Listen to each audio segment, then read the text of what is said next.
The blood on her dress had barely dried when Clara Whitmore stepped off the stagecoach into Dry Creek, a town that didn't ask questions because everyone here was running from something. Behind her, a powerful man who believed he owned her. Ahead, a stranger offering marriage to a woman he'd never met. She had one chance to disappear, one man who promised protection without love, and one terrible secret: the bruises hidden beneath her collar were only 3 days old. This is the story of a woman who traded everything for survival and discovered something worth more than safety. If you want to see how far Clara's journey takes her, hit that like button and drop a comment with your city so I can see how far this story travels. Now, let me take you back to where it all began. The stagecoach lurched to a stop, throwing Clara Whitmore against the worn wooden frame with enough force to make her gasp. The pain that shot through her ribs was sharp and familiar, a reminder that some wounds ran deeper than the eye could see. She pressed her gloved hand against her side, willing herself not to wince, not to show weakness. Not here. Not now. Through the dust-clouded window, Dry Creek materialized like a mirage born of desperation. It wasn't much to look at. A collection of weathered buildings hunched against the relentless western sun, their paint peeling like old skin. The main street was more dirt than road, rutted by wagon wheels and scored by the boots of men who'd learned to walk hard in a hard land. This was the edge of civilization, where the law was whatever a man could enforce with his fists or his gun, and mercy was a luxury few could afford. Clara's fingers trembled as she adjusted her bonnet, making sure it sat low enough to shadow her face. The late afternoon light was unforgiving, and she couldn't risk being memorable. Not yet. Maybe not ever. "End of the line, ma'am," the driver called down, his voice gravelly from years of shouting over hoofbeats and wind. "Dry Creek, though why a lady like yourself would choose to stop here is beyond my reckoning." Because ladies don't have choices when they're running for their lives, Clara thought, but she simply nodded and gathered her single carpet bag, everything she owned in the world now, hastily packed in the dark 3 nights ago while blood still dripped from her split lip. The driver climbed down and opened the door, offering his hand. Clara hesitated for just a fraction of a second before taking it, and she saw his eyes flicker with something, pity, perhaps, or recognition. Men like him had seen plenty of women stepping off stagecoaches in frontier towns, carrying light bags and heavy secrets. Her boots touched the ground, and the reality of what she'd done crashed over her like a wave. She was here. Actually here. 1,000 miles from Boston, from the life she'd known, from the man who'd promised to love her and instead had taught her what it meant to fear the sound of footsteps in the hall. "Your trunk, ma'am?" the driver asked. "This is all I have." He nodded slowly, understanding more than she'd said. Waiting for someone. Yes, a Mr. Callahan. Boone Callahan." Something shifted in the driver's weathered face. Not quite approval, but close. "Boone's a good man. Keeps to himself mostly, works his land honest. You could do worse out here." He paused, then added quietly, "You could do a hell of a lot worse." Before Clara could respond, a voice cut through the dusty air. "That'd be me." She turned, and her breath caught. Boone Callahan stood at the edge of the wooden walkway, one shoulder leaning against a post that supported the overhang of the general store. He was tall, taller than she'd imagined from his letters, which had been brief and practical, devoid of poetry or false promises. His face was carved from the same hard stone as the land itself, all sharp angles and sun-weathered skin.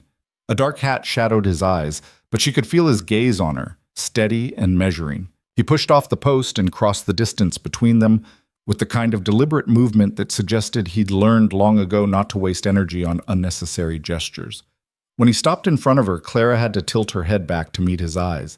They were gray, storm cloud gray, and absolutely unreadable. "Miss Whitmore." His voice was low, rough around the edges like stones tumbled by a river. Not unkind, but not warm either. A voice that stated facts and expected no argument. "Mr. Callahan." Her own voice sounded fragile to her ears, a delicate thing that might shatter if handled too roughly. For a long moment, they simply stood there, two strangers who'd agreed to bind their lives together through a handful of letters exchanged over 6 weeks. Clara's had been carefully worded, revealing just enough to satisfy his questions while hiding everything that mattered. His had been even more spare. He needed a wife to help run his ranch, someone who could cook and keep house. He offered protection and security in exchange for companionship and domestic partnership. No mention of love, no promises of happiness. Just a straightforward transaction between two people who found themselves in need of what the other could provide. Clara had responded to his advertisement because it was the only path she could see that led away from Charles Thornton's reach. A marriage to an unknown rancher in an unnamed Western territory was better than staying within range of a man who'd promised to kill her if she ever tried to leave. She'd tried anyway, and he'd nearly made good on that promise. That all you brought? Boone's question jerked her back to the present. Yes, I travel light. His eyes moved over her face, taking in details she couldn't hide. The way she held herself too still, the fading yellow-green bruise just visible beneath the powder she'd carefully applied that morning, the way her hand gripped her bag like it was the only solid thing in a tilting world. "Wagons this way," he said finally, gesturing toward a sturdy buckboard hitched to two patient horses. He didn't offer to take her bag, but Clara was grateful for that small mercy. She didn't want him touching her things, didn't want anyone too close just yet. She followed him to the wagon, hyper-aware of every eye on the street that tracked their movement. A woman whispered something to her companion outside the dry goods store. Two men paused in their conversation near the saloon. In a town like this, a stranger was entertainment. And a woman arriving alone to marry a local rancher was the kind of story that would fuel gossip for weeks. Boone helped her up onto the wagon seat with an impersonal efficiency that Clara appreciated. His hands were large and calloused, the hands of a man who worked hard and expected life to be exactly that. Hard work, nothing more. When she was settled, he climbed up beside her and took the reins. "It's about an hour's ride to the ranch," he said, clicking his tongue to set the horses moving. "We'll get there before full dark." "Thank you." Clara folded her hands in her lap, trying to appear calm even as her heart hammered against her bruised ribs. They rode in silence through the town, past the handful of buildings that comprised Dry Creek's commercial center. A general store, a saloon, a blacksmith, a small church with a crooked steeple, and what looked like a combination boarding house and restaurant. Beyond that, scattered houses dotted the landscape, most of them small and practical, built to withstand wind and weather rather than to impress. As they left the last buildings behind, the land opened up before them in an endless sweep of prairie grass and distant hills. The sky was impossibly vast, a dome of blue that seemed to press down on the earth with its sheer enormity. Clara had never seen so much space, so much emptiness. In Boston, the world had been close and confined, buildings crowding against each other, people pressed together in streets and parlors. Here, the silence was almost physical, broken only by the creak of the wagon wheels and the steady clop of the horses' hooves. "Gets quiet out here," Boone said after a while, as if reading her thoughts. "Takes some getting used to if you're coming from a city." "I don't mind quiet," Clara replied, and it was true. Quiet meant safety. Quiet meant no one was shouting, no doors were slamming, no heavy footsteps were climbing stairs with terrible purpose. Boone nodded, accepting this. "Ranch is about 200 acres. Most of it's grazing land for cattle. I run a small herd, nothing fancy, but it pays steady. Got some chickens, a milk cow, a vegetable garden that needs tending. The house is solid. I built it myself 5 years back. 2 bedrooms, kitchen, sitting room. Not much for pretty, but it keeps the weather out." Clara listened to this recitation of facts, understanding what he was really telling her. This is what your life will be. Work and more work. Simplicity bordering on hardship. Isolation broken only by occasional trips to town. No servants, no society, no piano in the parlor or tea in the afternoon. "It sounds fine," she said, and meant it. She'd give up every luxury she'd ever known if it meant she never had to see Charles Thornton's face again. "I should tell you," Boone continued, his eyes fixed on the road ahead, "people in town might ask questions about where you came from, why you're here. I don't need to know your business, Miss Whitmore, but you should know. Out here, folks generally respect a person's privacy. Most everyone in Dry Creek is running from something or towards something. Nobody judges too hard." The kindness in that statement, buried under his gruff delivery, made Clara's throat tighten. "I appreciate that, Mr. Callahan." "We're getting married tomorrow," he said. "Might as well call me Boone." "Boone," she repeated, testing the name. And you should call me Clara." He nodded once, a sharp dip of his chin that sealed the agreement. The sun was sliding toward the horizon now, painting the prairie in shades of gold and amber. Long shadows stretched across the land, and Clara watched them grow, thinking about how far she'd come. 3 weeks ago, she'd been Mrs. Charles Thornton, or would have been if the wedding had actually happened. She'd been trapped in a beautiful house on Beacon Hill, surrounded by every comfort money could buy, and absolutely terrified for her life. Charles had been charming when they'd first met. Sophisticated, educated, from one of Boston's oldest families. He'd courted her properly, won her father's approval, made all the right promises. It wasn't until after the engagement that she'd begun to see the cracks in his genteel facade, the flashes of temper when she disagreed with him, the way his hand would tighten on her arm just a little too hard when he was displeased, the cold fury in his eyes when she'd once suggested postponing the wedding. The first time he'd actually struck her, she'd been too shocked to react. He'd apologized immediately, blamed it on stress from business troubles, bought her an expensive necklace. The second time she'd tried to break the engagement, that was when she'd learned the truth. Charles Thornton didn't accept rejection. What Charles wanted, Charles took, and he wanted her, not as a partner or even a wife, but as a possession to be controlled. The third time, she'd ended up with 2 cracked ribs and a plan. It had taken every penny she'd secretly saved, every ounce of courage she could scrape together to slip out of that house in the middle of the night and make her way to the train station. She'd traveled under a false name, changed trains 3 times to cover her tracks, and ultimately answered an advertisement in a newspaper she'd found in a Denver hotel lobby. Rancher seeks wife. Must be hardworking and of good character. Romance not expected, partnership required. She'd written to Boone Callahan that same night, lying about almost everything except her ability to work hard and her desperate need for a new life. She'd half expected him to ignore her letter or to see through her deceptions. Instead, he'd written back with a simple proposal: come to Dry Creek, and if they suited each other reasonably well, they'd marry. No promises beyond mutual respect and honest labor.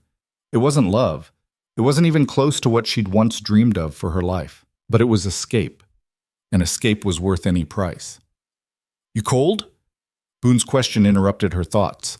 Clara realized she'd wrapped her arms around herself, a defensive gesture she couldn't seem to break. "No, I'm fine."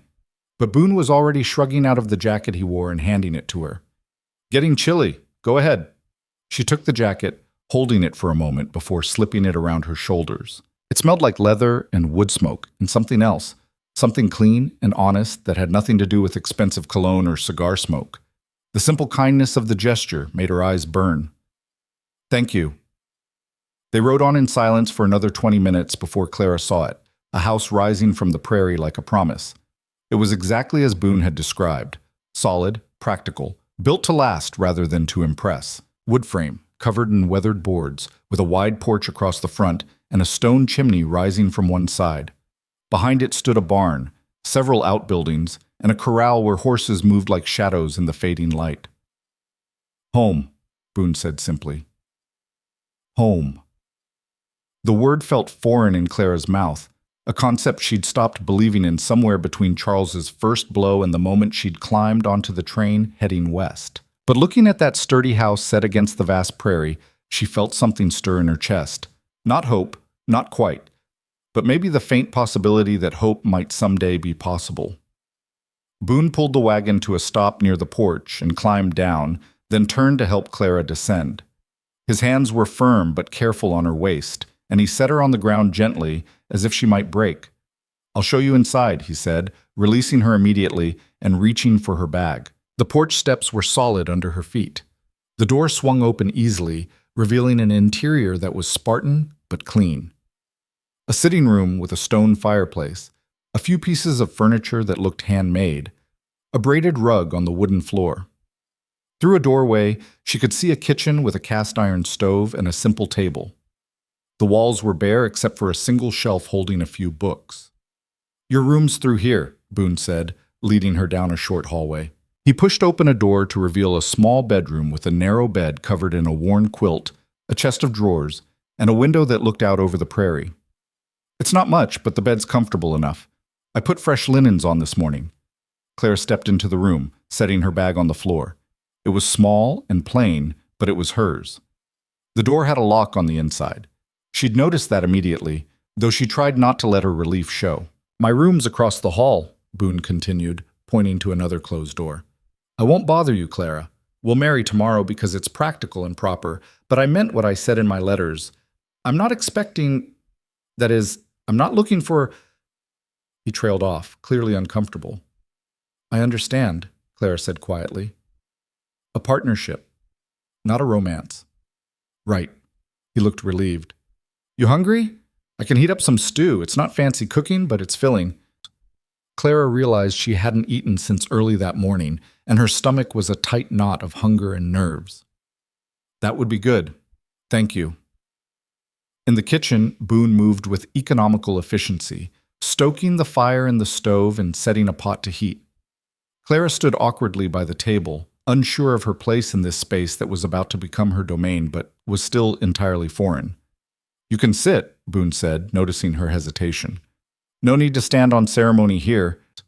She sat, watching as he ladled stew into 2 bowls and set one before her along with a spoon and a thick slice of bread. The stew was simple: beef, potatoes, carrots, onions, but it smelled wonderful, rich, and savory. They ate in silence for a few minutes before Boone spoke again. "I should tell you how things work around here. I usually start my day before dawn. Cattle need tending, fences need checking, always something that needs fixing. I'll do my own breakfast most days so you can sleep. Once you're settled, the house and garden will be your domain. I won't interfere or criticize. You run things how you see fit. What about supplies? If I need something? Make a list.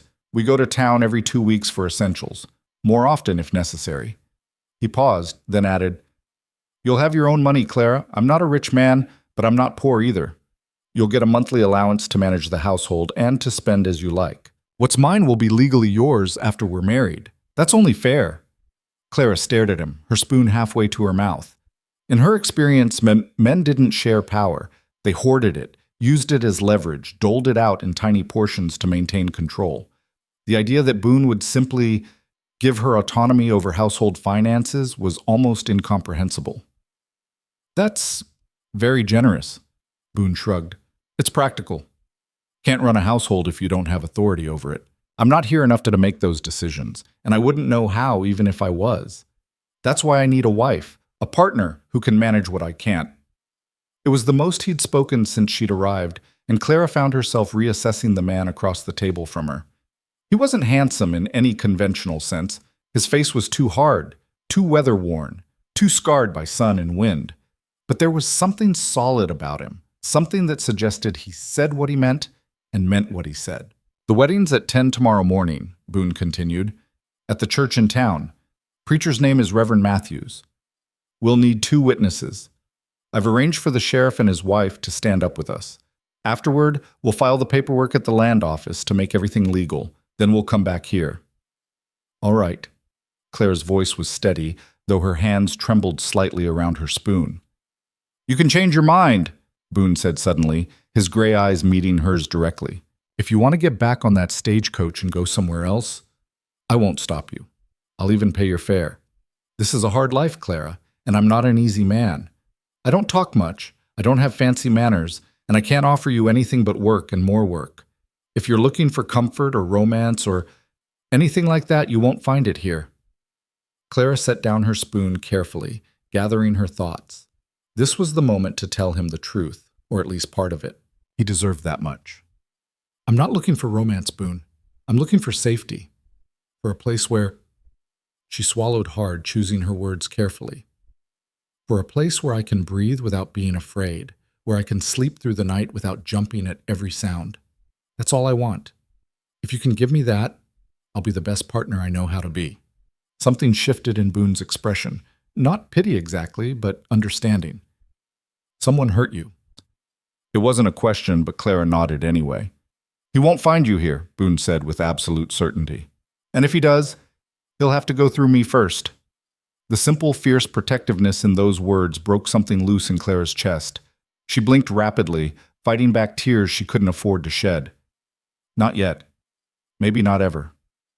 "Thank you," she whispered. Boone nodded and went back to his stew, allowing her time to compose herself. They finished the meal in companionable silence, and then Clara helped him clear the dishes despite his protests that she didn't need to start work tonight. "I want to," she said. I need to do something useful."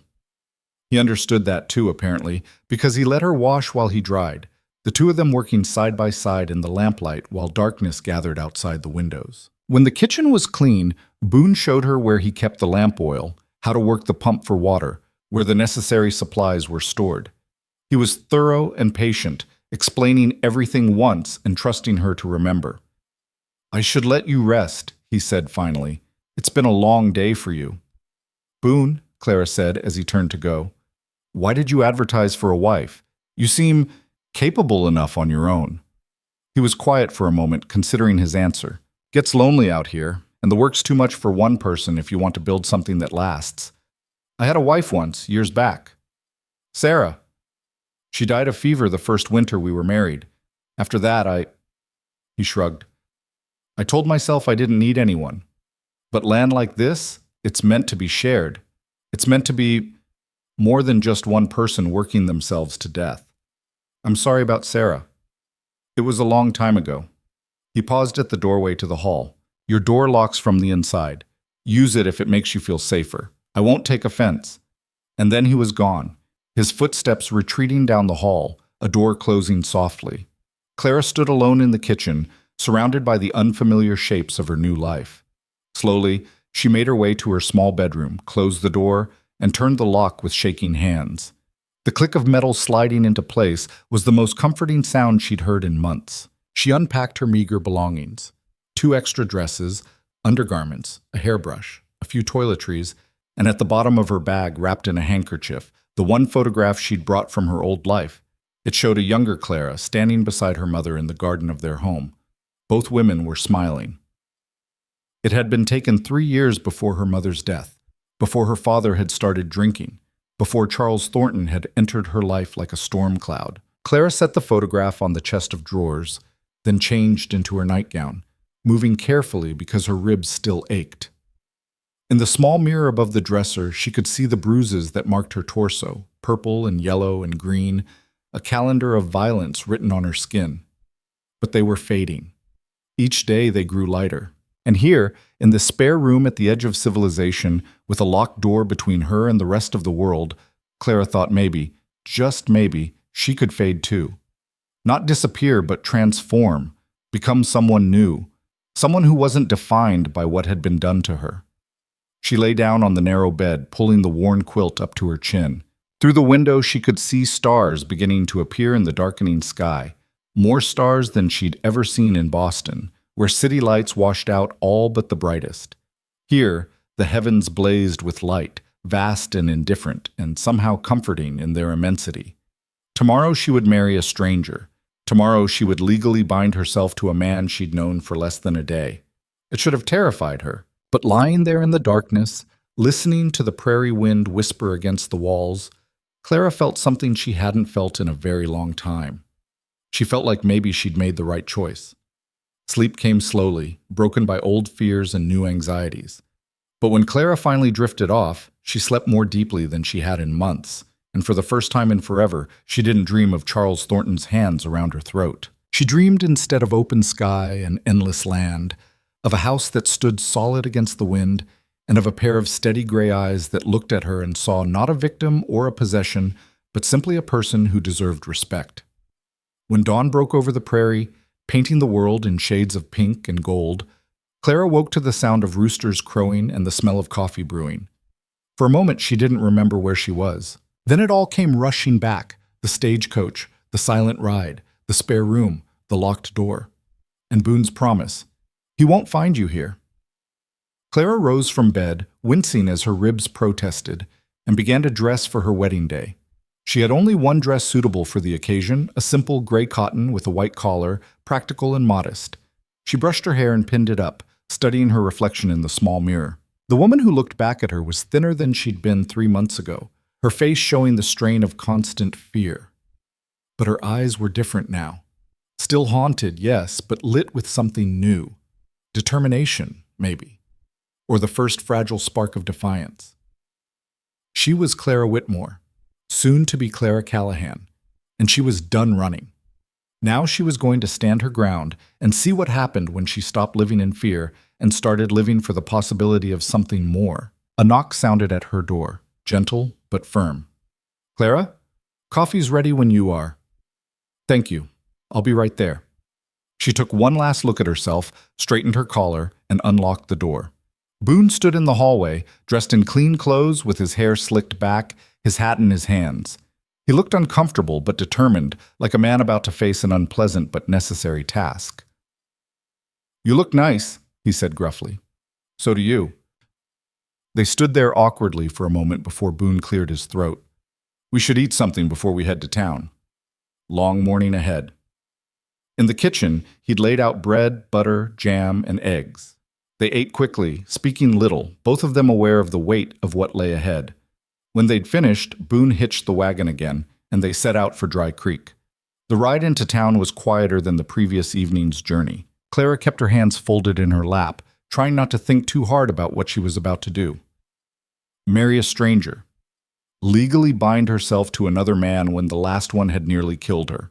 The rational part of her brain screamed that this was insane, that she was trading one cage for another. But the part of her that had survived, the part that had found the strength to run, that part knew the truth. Boone Callahan was nothing like Charles Thornton. She could see it in everything he did, the careful way he moved around her, the respect in his voice, the way he'd offered her autonomy and choice instead of demanding obedience.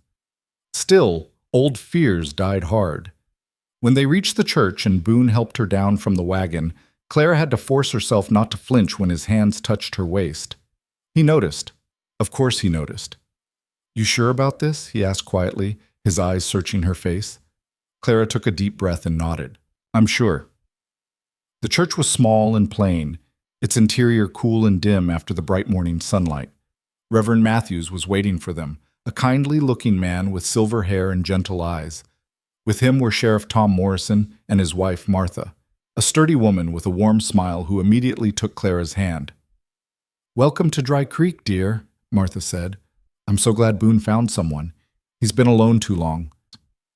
The ceremony was brief and practical, lacking any of the romantic flourishes that might have accompanied a wedding under different circumstances. Clara spoke her vows in a clear voice, surprised by her own steadiness. Boone's responses were quiet but firm.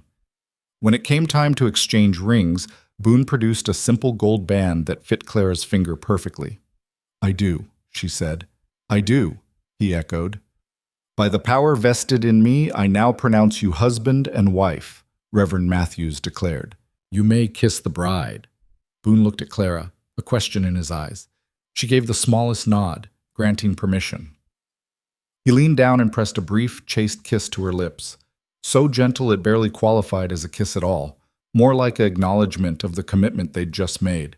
And just like that, Clara Whitmore became Clara Callahan. They signed the papers, accepted congratulations from the Matthews and the Morrisons, and walked back out into the sunlight as husband and wife. The whole thing had taken less than 30 minutes. "Need anything from town while we're here?" Boone asked as they stood beside the wagon. Clara shook her head. "No, unless... Is there a post office?"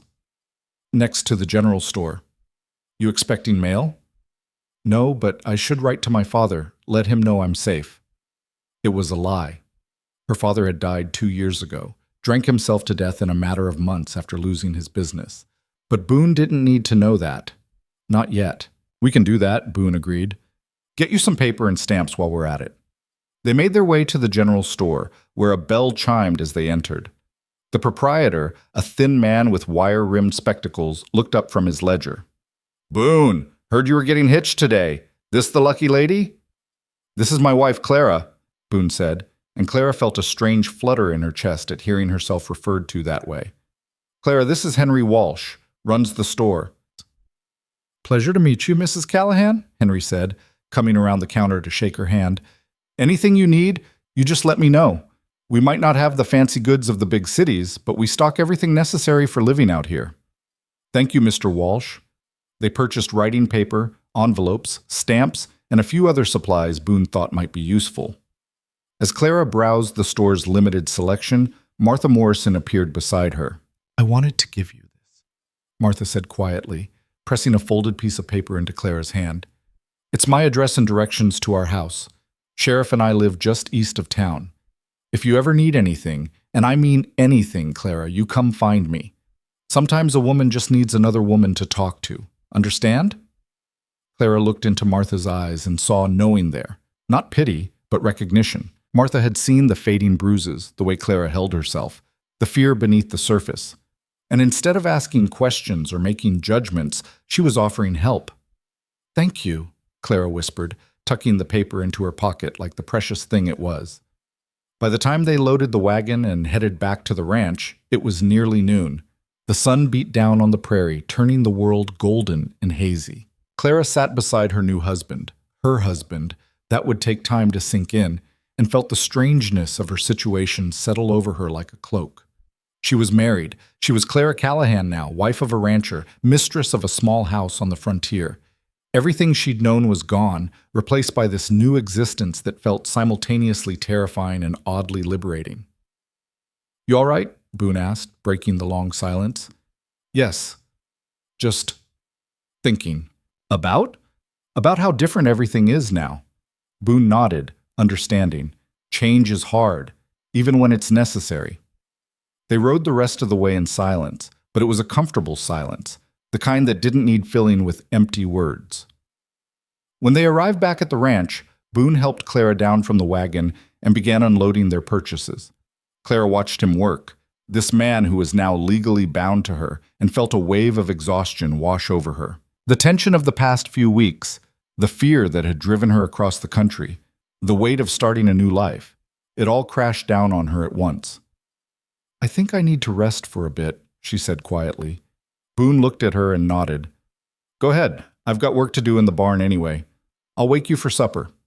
Clara made her way to her small room, closed the door, and lay down on the bed fully clothed. She meant to just close her eyes for a few minutes, but exhaustion pulled her under like a riptide, dragging her down into a sleep so deep it felt like drowning. She woke to darkness and the sound of screaming. It took her a moment to realize the screams were her own. The door burst open and Boone filled the doorway, a lamp in one hand and concern etched deep into his weathered face. For a terrible moment, Clara couldn't breathe, couldn't separate dream from reality, past from present. All she saw was a large man silhouetted against the light, and every instinct screamed danger. "Don't touch me!" She scrambled backward on the bed, pressing herself against the wall, her hands raised defensively. Boone froze instantly, setting the lamp down on the chest of drawers with deliberate slowness.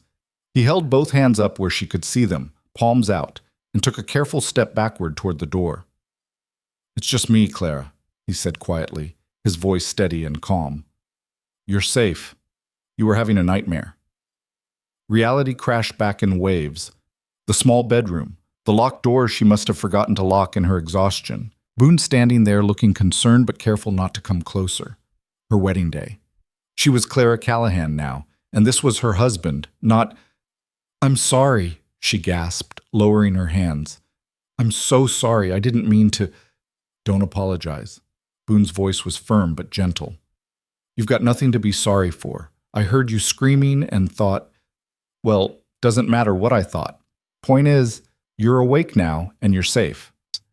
Clara wrapped her arms around herself, suddenly aware that she was trembling violently. The nightmare had been so vivid, Charles's hands around her throat, his voice in her ear promising that she'd never escape him, that he'd find her no matter where she ran. She could still feel the phantom pressure of his fingers cutting off her air. "What time is it?" she managed to ask. "Little past 8. You slept about 6 hours. Boone hesitated, then asked, "You want some water? Something to eat?" Clara nodded, not trusting her voice. Boone picked up the lamp and retreated down the hallway, leaving her alone in the darkness. She heard him moving around in the kitchen, the sound of the pump, the clink of a glass. By the time he returned, Clara had managed to compose herself somewhat. She'd lit her own small lamp and was sitting on the edge of the bed, her hair coming loose from its pins, her hands still shaking. Boone handed her the glass of water, careful not to let their fingers touch. "I heated up some beans and cornbread if you're hungry." "Thank you." Clara drank deeply, the cool water helping to ground her back in the present. I should get up. Help with supper. Already done, but you can come sit with me if you want, or stay here, whatever feels right. The kindness in his offer, the complete absence of expectation or demand, made Clara's chest tighten. I'll come out. I don't want to be alone right now. They walked to the kitchen together, Boone keeping a respectful distance. He'd set out 2 plates on the table, along with the pot of beans and a plate of cornbread. It was simple food, but Clara's stomach growled at the sight of it. They ate in silence for several minutes before Boone spoke. You want to talk about it? Clara's first instinct was to deflect, to lie, to protect herself with the walls she'd built so carefully. But something about the quiet steadiness of the man across from her, the way he'd respected her panic without question or judgment, made her want to try something different. I dream about him sometimes, she said quietly. The man I ran from. In the dreams, he always finds me. Boone nodded slowly, chewing thoughtfully. That's fear talking. Fear's got a way of following us even when the actual danger's long gone. How do you make it stop? Don't know that you ever do completely, but time helps, and distance, and knowing you're not alone anymore. He met her eyes across the table. I meant what I said, Clara. Nobody's going to hurt you here, not while I'm breathing. You don't even know me, Clara whispered. You don't know what I did, Don't need to know the details to know you didn't deserve whatever was done to you. Boone's voice was hard now, angry, but Clara could tell the anger wasn't directed at her. No woman deserves that, ever. They finished their meal in contemplative silence. Afterward, Clara insisted on washing the dishes while Boone dried, and the simple routine helped settle her nerves. When everything was clean and put away, Boone showed her how to bank the fire in the stove for the night. I usually get up around 5, he said. Don't feel like you need to get up that early. Take your time settling in. I want to help, Clara said. I want to earn my place here. Boone looked at her for a long moment. You already have a place here, Clara. You're my wife. This is your home now. You don't have to earn anything. But Clara knew better. Everything had to be earned. Safety, security, the right to exist without fear. None of it came free. She'd learned that lesson the hard way. That night she remembered to lock her door. She lay in the darkness listening to the unfamiliar sounds of the prairie. Wind whistling through the eaves, the distant howl of a coyote, the creak of the house settling. But beneath those sounds was a deeper silence, a peace that Boston had never offered. No carriages clattering on cobblestones, no shouting from the streets, no heavy footsteps in the hall outside her room. She slept better that night, though the nightmares still came. But when she woke gasping in the darkness, she remembered where she was, and the fear receded faster than before. The next morning, Clara woke to the smell of coffee and found that Boone had already left for his work. He'd left the coffee pot on the stove for her, along with a note written in careful block letters. Gone to North Pasture, back by noon. Help yourself to anything. Clara smiled at the simple message, then set about exploring her new domain. The kitchen was well organized but sparse, stocked with the basics a single man would need. She found flour, cornmeal, salt pork, dried beans, a few cans of vegetables. The root cellar beneath the house held potatoes, onions, and a few withered apples from the previous fall. It wasn't much, but Clara had learned to make do with less. She'd grown up comfortable, but not wealthy, and after her mother's death, she'd taken over managing her father's household on an increasingly tight budget.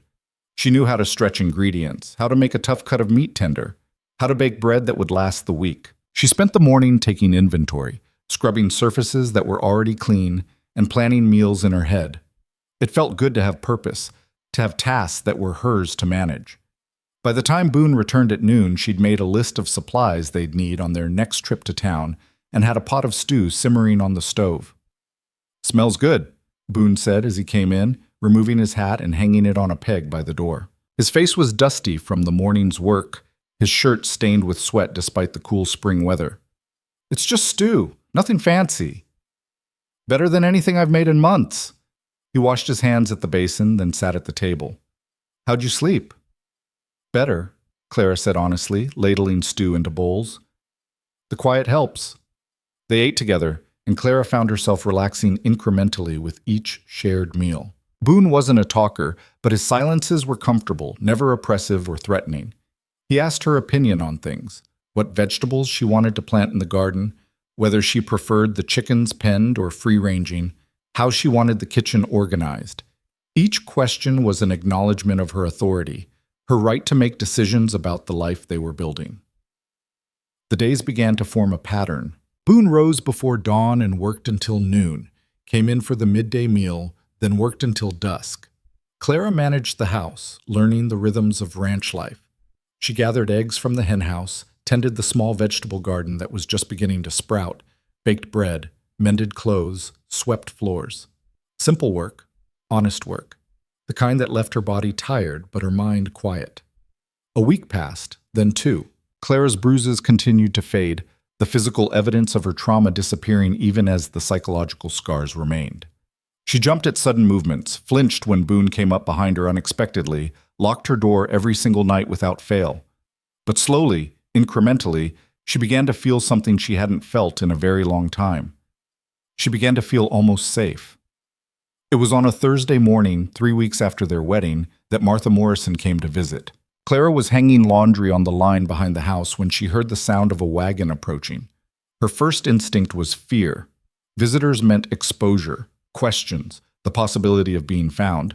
But when she came around the side of the house, she saw Martha climbing down from her wagon with a covered basket over her arm.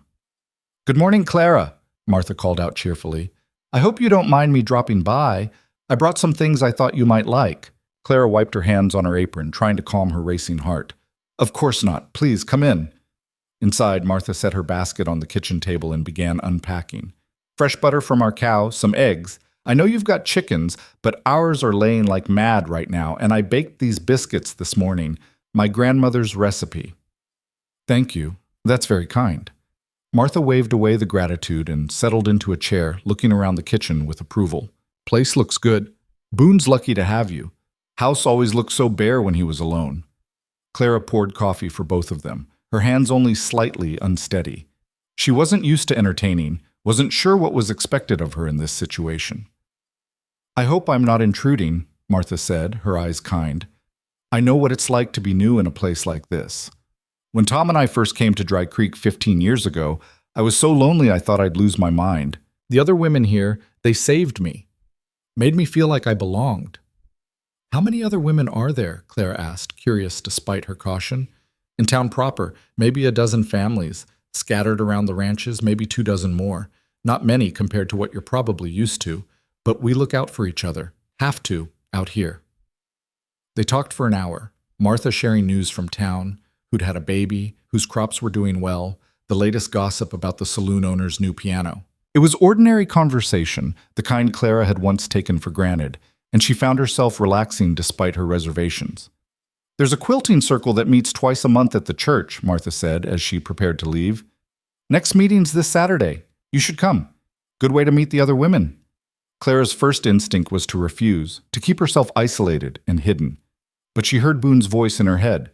"You don't have to earn anything." And she thought maybe, just maybe, she could try. "I'd like that," she said. Martha's smile was warm and genuine. "Wonderful. I'll come by Saturday morning and we'll ride in together." After Martha left, Clara stood on the porch and watched the wagon disappear down the rutted track toward town. She felt something unfamiliar stirring in her chest. Not hope, not quite, but the faint possibility that life here might be more than just hiding, that she might actually build something, connect with people, become part of a community. When Boone came in for the midday meal, she told him about Martha's visit and the invitation to the quilting circle. "That's good," he said, genuine pleasure in his voice. "Martha's solid people. So's most of the women in town. They'll treat you right." "I'm nervous," Clara admitted. "That's natural, but I think it'll be good for you. Can't spend all your time out here with just me and the cattle for company." That Saturday, Clara dressed in her best day dress and waited nervously for Martha to arrive. When the wagon pulled up, there were 2 other women with Martha, a young blonde woman who couldn't have been more than 20, and an older woman with silver hair and a weathered face that spoke of decades on the frontier. "Clara, this is Rebecca Hayes," Martha said, indicating the young woman. "Her husband runs the livery. And this is Dorothy Chen. She and her husband own the restaurant in town." Clara climbed into the wagon, settling herself among the women. As they rode toward town, the conversation flowed easily around her. Talk of recipes and children and the upcoming spring dance. Clara mostly listened, content to absorb the rhythm of female companionship she'd been deprived of for so long. The quilting circle met in the church hall, a small room attached to the main building. About a dozen women were already there when they arrived, ranging in age from a girl who couldn't have been more than 16 to a woman who looked to be in her 70s. They were working on a quilt together, a wedding gift for a young couple getting married the following month. Clara was welcomed warmly, but without excessive fuss. The women made room for her at the quilting frame, showed her where to make her stitches, and included her in their conversation without demanding she share her own story. It was exactly what she needed, acceptance without interrogation. As the morning wore on, Clara found herself relaxing into the rhythm of the work and the gentle flow of conversation. These women knew hardship. She could see it in their work-roughened hands, their sun-weathered faces, the way they spoke matter-of-factly about drought and disease and the 1,000 small disasters that came with frontier life. They weren't naive or sheltered. They'd survived by being strong. "How are you settling in at the Callahan place?" asked an older woman named Sarah Thornton. Clara's hand stilled on the quilt at the surname, her heart suddenly racing. It was just coincidence. Thornton was a common name, but the reminder of Charles hit her like a physical blow. "Clara, you all right?" Martha's hand touched her arm gently. "Yes, sorry, just pricked my finger." It was a lie, but the women accepted it without question. "Ranch life takes getting used to," Sarah said kindly. "Boone's a good man, though. Quiet, but good. You'll do well together." The conversation moved on, but Clara's hands trembled slightly as she returned to her stitching. She was being ridiculous, jumping at shadows. Charles Thornton was 1,000 miles away, and even if he'd tried to follow her, he'd have no way of tracking her here. She'd been careful, used a false name on the train, paid in cash, left no trail. She was safe. She had to believe that. By the time the quilting circle ended and the women began packing up their supplies, Clara felt steadier. Martha drove her home, chattering about the upcoming spring dance and how Clara simply must come. It was the social event of the season in Dry Creek. "I don't dance," Clara said quietly. "Oh, nobody really dances proper. Mostly, we just stomp around and try not to step on each other's feet. It's more about the gathering than the actual dancing." When Martha dropped her off at the ranch, Boone was working in the corral with one of the horses. He looked up and waved, and Clara waved back, feeling something warm unfurl in her chest. This was her life now. This quiet, simple existence. And maybe that was enough. That evening, as they sat down to supper, Boone asked about the quilting circle. "It was good," Clara said. "The women are kind." "They give you any trouble?" "No, they were welcoming." Boone nodded, satisfied. "Good. You need friends, Clara. Can't just work all the time." It was such a simple statement, but it struck Clara deeply. Charles had isolated her systematically, cutting her off from friends, monitoring her interactions, making her doubt every relationship. The idea that Boone actively wanted her to have connections outside their marriage was almost incomprehensible. "There's a dance in town next month," she said carefully. "Martha invited us." Boone looked up from his plate, surprise flickering across his face. "You want to go?" I don't know. Maybe. Then we'll go." He said it simply, as if it required no further discussion. "You don't mind?" "Mind? Clara, if you want to go to a dance, we'll go to a dance. I'm not much for socializing, but I can manage one evening." That night, Clara lay in bed and thought about the strange turn her life had taken. A month ago, she'd been fleeing in terror, convinced she'd never feel safe again. Now she was contemplating attending a dance, making friends, building a life. It seemed impossible, too good to be true. The nightmares still came. Some nights she woke screaming, and she'd hear Boone get up in his own room, hear his footsteps in the hall, hear him pause outside her locked door. He never tried to enter, never demanded she let him in. He just waited until he heard her moving around, confirming she was awake and aware. And then he'd go back to his own room. It was the strangest marriage Clara could imagine. Two people living parallel lives under one roof, sharing meals and chores but little else. They'd never shared a bed, never so much as kissed beyond that brief ceremony at the church. Boone treated her with unfailing respect and courtesy, but there was a distance between them that neither seemed ready to bridge. Clara told herself she was grateful for that distance. She wasn't ready for anything more, might never be ready. And Boone seemed content with the arrangement they had.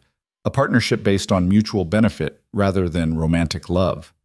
But sometimes, late at night, Clara wondered what it would be like to truly trust someone again, to let down her guard completely, to believe that she could be vulnerable without being destroyed. A month after her arrival, Clara woke one morning to the sound of rain drumming on the roof. It was the first real rain since she'd come to Dry Creek, and she lay in bed listening to it, feeling oddly peaceful. Rain had always frightened her in Boston. Charles's temper was always worse when the weather turned bad, when he was trapped indoors with nothing to occupy his restless energy. But here, rain just meant rain. Water for the crops, relief from the dust, a day of indoor chores instead of outdoor work. She rose and dressed, finding Boone already in the kitchen making coffee. He was soaked, his hair dripping, his shirt clinging to his shoulders. "Leak in the barn roof," he explained. "Had to move some hay before it got ruined. I'll fix it when the rain stops." "You should change into dry clothes." "In a minute. Coffee first." Clara watched him pour 2 cups, his movements economical and practiced. Over the past month, she'd learned to read the small signs of his moods, the set of his shoulders, the line of his mouth, the way he held himself. Right now he seemed preoccupied, but not troubled. "Something on your mind?" she asked. Boone glanced at her, surprised. "You getting good at reading me." "You're not as hard to read as you think." He almost smiled at that. "Fair enough. I was thinking we should go into town tomorrow, pick up supplies, and I thought maybe we could stop by the dressmaker's. You could use some new clothes." Clara looked down at her dress, one of only 3 she owned, all of them showing signs of wear. "I can manage with what I have." "I know you can manage, but you shouldn't have to. You're my wife, Clara. Let me provide for you properly." There was no demand in his voice, no implication that she owed him anything in return. Just a simple desire to take care of her needs. Clara felt her throat tighten with emotion she didn't know how to name. "All right," she said quietly. "Thank you." They spent the rainy day working indoors, Boone mending tack and tools while Clara cleaned and reorganized the kitchen. It was comfortable, companionable, and Clara found herself humming quietly as she worked, something she hadn't done since before her engagement to Charles. That evening, as they sat by the fire, Boone reading a book, Clara mending one of his shirts, she allowed herself to think the dangerous thought she'd been avoiding for weeks. She was happy here. Not perfectly happy, not without fear or pain or the shadows of her past, but happy enough, safe enough, and that was more than she'd ever expected to have again. The next morning dawned clear and bright, the rain having washed the world clean. They set out for Dry Creek in the wagon, the road muddy but passable. As they approached the town, Clara felt the familiar tightness in her chest, the fear of exposure, of being seen, of someone recognizing her from a wanted poster that might exist only in her imagination. But Dry Creek welcomed them with the same easy acceptance it had shown from the beginning. Henry Walsh greeted them at the general store, helping load their supplies. The dressmaker, a brisk woman named Mrs. Patterson, measured Clara for 2 new dresses without asking any intrusive questions. The blacksmith's wife stopped to chat about the quilting circle's next project. Clara was beginning to understand something important about frontier communities. They valued present usefulness over past history. What you'd been before didn't matter nearly as much as what you contributed now. And as Boone Callahan's wife, as a woman who attended church and quilting circles and contributed to the community, Clara was accepted. It was while they were loading the last of their supplies that Clara noticed the stranger. He was standing outside the saloon, a tall man in a dark coat, his face shadowed by his hat. Something about the way he stood, the way he seemed to be watching the street with calculated interest, made Clara's blood run cold. "Boone," she said quietly, her hand gripping his arm. He followed her gaze immediately, his body tensing. "You know him?"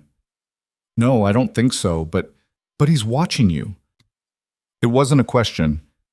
Boone had seen it too, the way the stranger's attention seemed focused on them, or more specifically, on Clara. "Get in the wagon," Boone said quietly. His voice was calm, but there was steel beneath it. Clara climbed up quickly, her heart racing. Boone took his time loading the last crate, moving with deliberate casualness while keeping the stranger in his peripheral vision. When everything was secured, he climbed up beside Clara and took the reins. "That man," Clara whispered as they pulled away. "Do you know him?" "Never seen him before." "Could be nothing." drifter passing through, curious about new faces in town. Or he could be, don't borrow trouble, Clara. But Boone's jaw was tight, his eyes checking the mirror he'd rigged to the side of the wagon. We'll keep an eye out. If he shows up at the ranch, we'll deal with it. The ride home seemed to take forever. Clara kept glancing back, expecting to see the stranger following them, but the road behind remained empty. By the time they reached the ranch, she'd almost convinced herself she was being paranoid, seeing threats where none existed. But that night, after supper, Boone cleaned his rifle with careful attention and made sure it was loaded and ready. Just a precaution, he said when he noticed Clara watching. Probably nothing to worry about. But they both knew he was lying. The frontier might be lawless in many ways, but it had its own codes, its own ways of reading danger. And both of them had felt something off about the stranger in town. That night, Clara's nightmares returned with renewed intensity. She dreamed of Charles finding her, of being dragged back to Boston in chains, of everything she'd built here crumbling to dust. When she woke screaming, Boone was at her door within seconds. "Clara, it's me. You're safe. Just a dream." She unlocked the door with shaking hands and opened it, finding Boone standing there in his nightshirt, his hair mussed from sleep, concern etched deep in his face. "I'm sorry," she gasped. "I keep waking you." "Don't care about that? You need anything?" Clara shook her head, then changed her mind. "Stay, please. Just sit in the hallway. I know it's foolish, but I can't." "Not foolish," Boone said firmly. He grabbed the blanket from his own bed and settled himself on the floor just outside her door, his back against the wall. "Sleep, Clara. I'll keep watch." She left her door open a crack and lay back down, and somehow, knowing he was there, she managed to drift back to sleep. When she woke in the morning, Boone was gone, but there was a note slid under her door. "You're safe, I promise."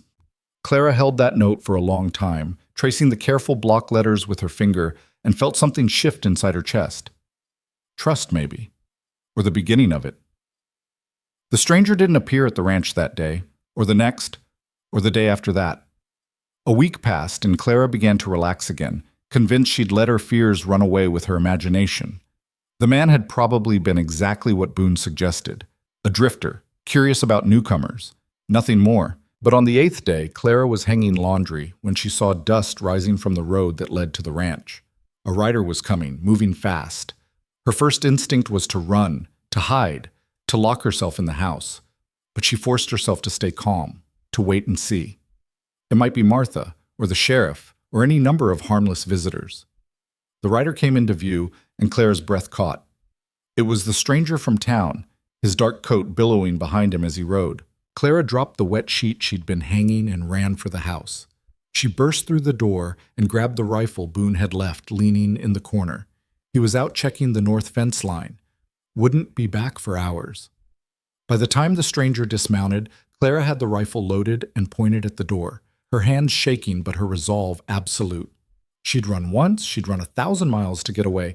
She wasn't running anymore. The knock came firm but not aggressive. "Mrs. Callahan, I need to speak with you." Clara's finger tightened on the trigger. The voice was unfamiliar, cultured, with an Eastern accent that made her stomach clench with fear. "Go away. You're not welcome here." "I understand your caution, ma'am, but I'm not here to hurt you. My name is Detective James Wheeler. I'm a private investigator from Boston." The words hit Clara like a physical blow. Boston. He'd found her. Charles had sent someone to find her. "I'm here on behalf of your father's estate," the voice continued. "There are some legal matters that require your attention." It was a lie. It had to be a lie. Her father had died penniless, drowning in debt and whiskey. There was no estate, no legal matters. This was a trick, a way to get her to open the door, to let her guard down. "My father's dead," Clara called out, keeping the rifle trained on the door. "And even if he wasn't, I have nothing to say to you. Leave now, or I'll shoot you for trespassing." There was a pause, then, "Mrs. Callahan, or should I say Miss Whitmore, I understand you're frightened, but I'm not working for Charles Thornton. I'm working for your father's attorney. Your father may have died, but he had a life insurance policy, a substantial one. You're the beneficiary." Clara's hands shook harder. Another lie. Her father had lost everything. There was no insurance policy, no money. This was Charles's doing, had to be. I'm going to slide some papers under the door, the voice continued. Legal documents.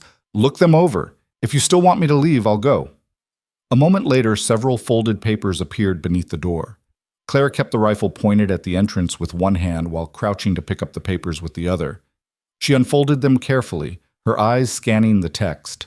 They looked official. A letter from a Boston law firm she didn't recognize, documents with legal seals, a copy of what appeared to be an insurance policy in her father's name. But Charles was wealthy enough to forge anything. This could all be an elaborate trap. I'm leaving a card with my information, the voice said. I'll be at the boarding house in Dry Creek for 3 more days. If you want to discuss this, come find me. If not, I'll return to Boston and the matter will be settled without your input. Clara heard footsteps retreating, a horse being mounted, hoofbeats fading into the distance. Only then did she lower the rifle, her whole body shaking with reaction. She sank down onto the floor, still clutching the papers, and tried to think through her terror. Was it possible? Could her father actually have had life insurance? He'd been a successful merchant once, before the drinking started. Maybe he'd taken out a policy years ago, forgotten about it as his life fell apart. Or maybe Charles Thornton had found her, and this was his way of drawing her out. When Boone came home an hour later, he found Clara sitting at the kitchen table, the rifle beside her, the papers spread out in front of her. Clara? He was across the room in 3 strides, his hands on her shoulders. What happened? Are you hurt? She told him everything. The stranger, the claim about her father's estate, the documents.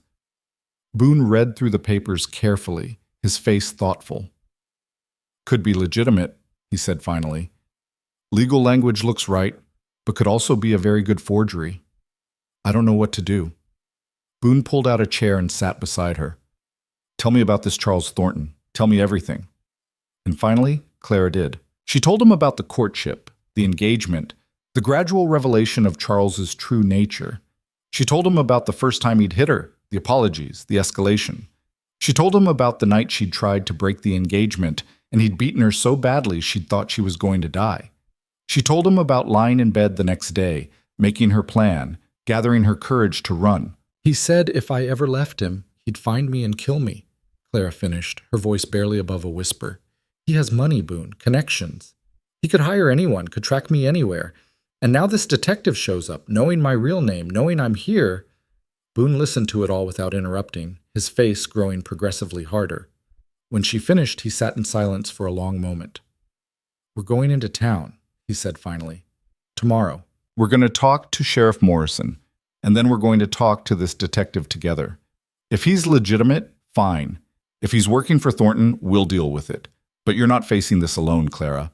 Not anymore. Clara looked at her husband, this quiet, steady man who'd asked for so little and given so much, and felt something crack open inside her chest. Why are you doing this? Why do you care? Boone met her eyes directly. Because you're my wife. Because I made you a promise. And because no man who'd do what Thornton did to you deserves to breathe free air, let alone get a second chance to hurt you. That night, Clara didn't lock her door. And when the nightmares came, and they did come, she called out for Boone, and he was there within seconds, sitting in the chair beside her bed until dawn broke over the prairie and the fear receded enough for her to breathe again. The morning sun had barely cleared the horizon when Clara and Boone set out for Dry Creek. Neither had slept much after Clara's confession, the weight of her past settling over the small ranch house like a suffocating blanket. Boone had spent the remaining hours of darkness methodically cleaning both his rifle and his revolver, checking ammunition, his movements precise and controlled. Clara had watched him work, finding strange comfort in his quiet preparation. Now, sitting beside him on the wagon seat, Clara felt her stomach twist with each rotation of the wheels. The papers from the detective were folded carefully in her pocket, and the weight of them seemed to grow heavier with each passing minute. What if it's a trap? She asked for the 3rd time since they'd left the ranch. Then we spring it on our terms, not his. Boone's voice was calm, but his jaw was set in a hard line. Sheriff Morrison's a good man, Clara. He's handled worse than some eastern dandy trying to collect a bounty on a woman who's done nothing wrong. I left him, Boone. I was engaged to Charles and I ran. Breaking an engagement isn't a crime. What he did to you, that's the crime. Boone glanced at her, his gray eyes fierce. You got nothing to be ashamed of. You survived. That's what matters. The words should have comforted her, But Clara couldn't shake the feeling that everything she'd built in these few short weeks was about to come crashing down. She'd been foolish to think she could outrun Charles Thornton. Men like him didn't accept defeat. They didn't let their possessions escape.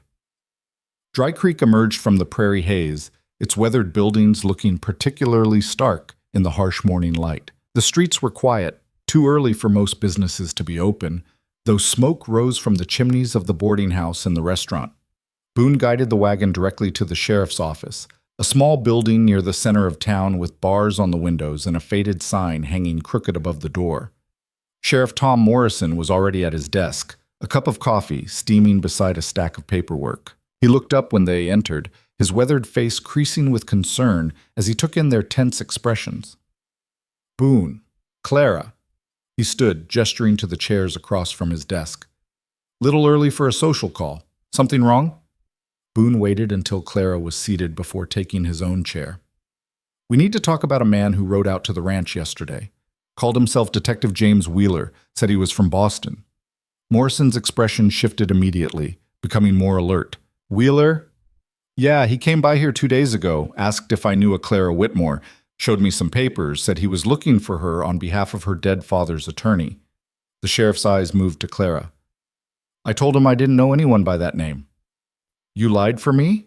Clara's voice came out barely above a whisper.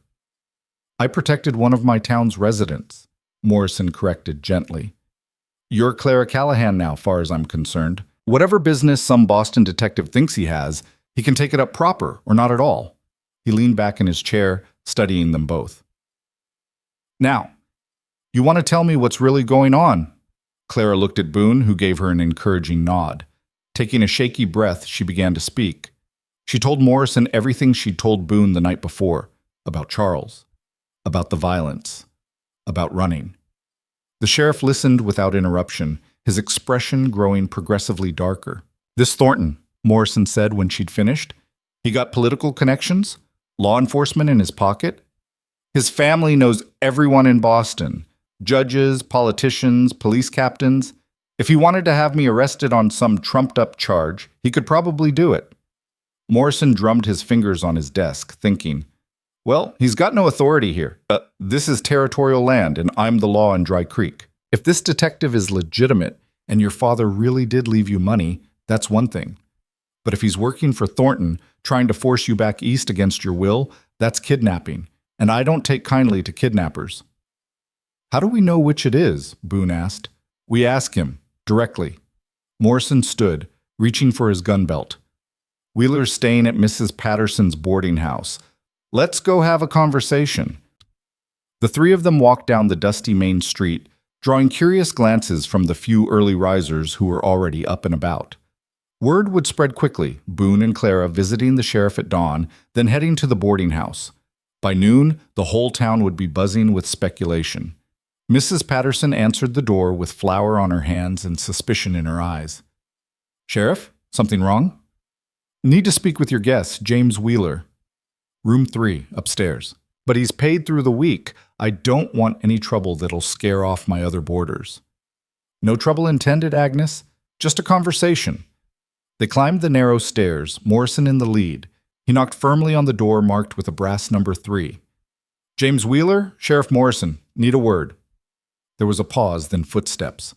The door opened to reveal a man in his early 40s, lean and well-dressed, with intelligent eyes behind wire-rimmed spectacles. He didn't look like the hired muscle Clara had been imagining. He looked like exactly what he claimed to be, a professional investigator. "Sheriff, I've been expecting you." Wheeler's gaze moved to Clara, and something flickered in his expression. Relief, maybe, or satisfaction. "Miss Whitmore, or should I say Mrs. Callahan, I'm glad you've come. I was beginning to worry I'd made this trip for nothing." "You've got papers," Morrison said curtly. "Let's see them, all of them." Wheeler stepped back, gesturing them into his room. It was small but neat, with a single bed, a dresser, and a desk covered with documents and files.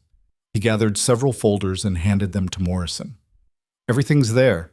The insurance policy, death certificate for Marcus Whitmore, letters from the law firm of Grayson and Associates confirming they represent the estate. There's also a bank draft for the initial payment, $10,000. Clara felt her knees go weak. $10,000. It was a fortune, more money than she'd ever imagined having, if it was real. Morrison read through the documents carefully, his expression giving nothing away. After several minutes, he looked up. These look legitimate, but I'm not a lawyer. We'd need to verify with the firm in Boston. I anticipated that concern. Wheeler produced another paper. Here's a letter you can send by telegraph to Grayson and Associates. They'll confirm my employment and the validity of the estate. How did you find me? Clara asked, her voice steadier than she felt. I used a false name. I was careful. Wheeler had the grace to look somewhat apologetic. You were careful, Miss Whitmore. But you also withdrew your entire savings from First National Bank the day before you disappeared. The withdrawal slip had your signature. From there, it was a matter of checking train records, hotels, stagecoach lines. You changed names, yes, but you traveled alone. A young woman traveling alone is memorable. The trail led here.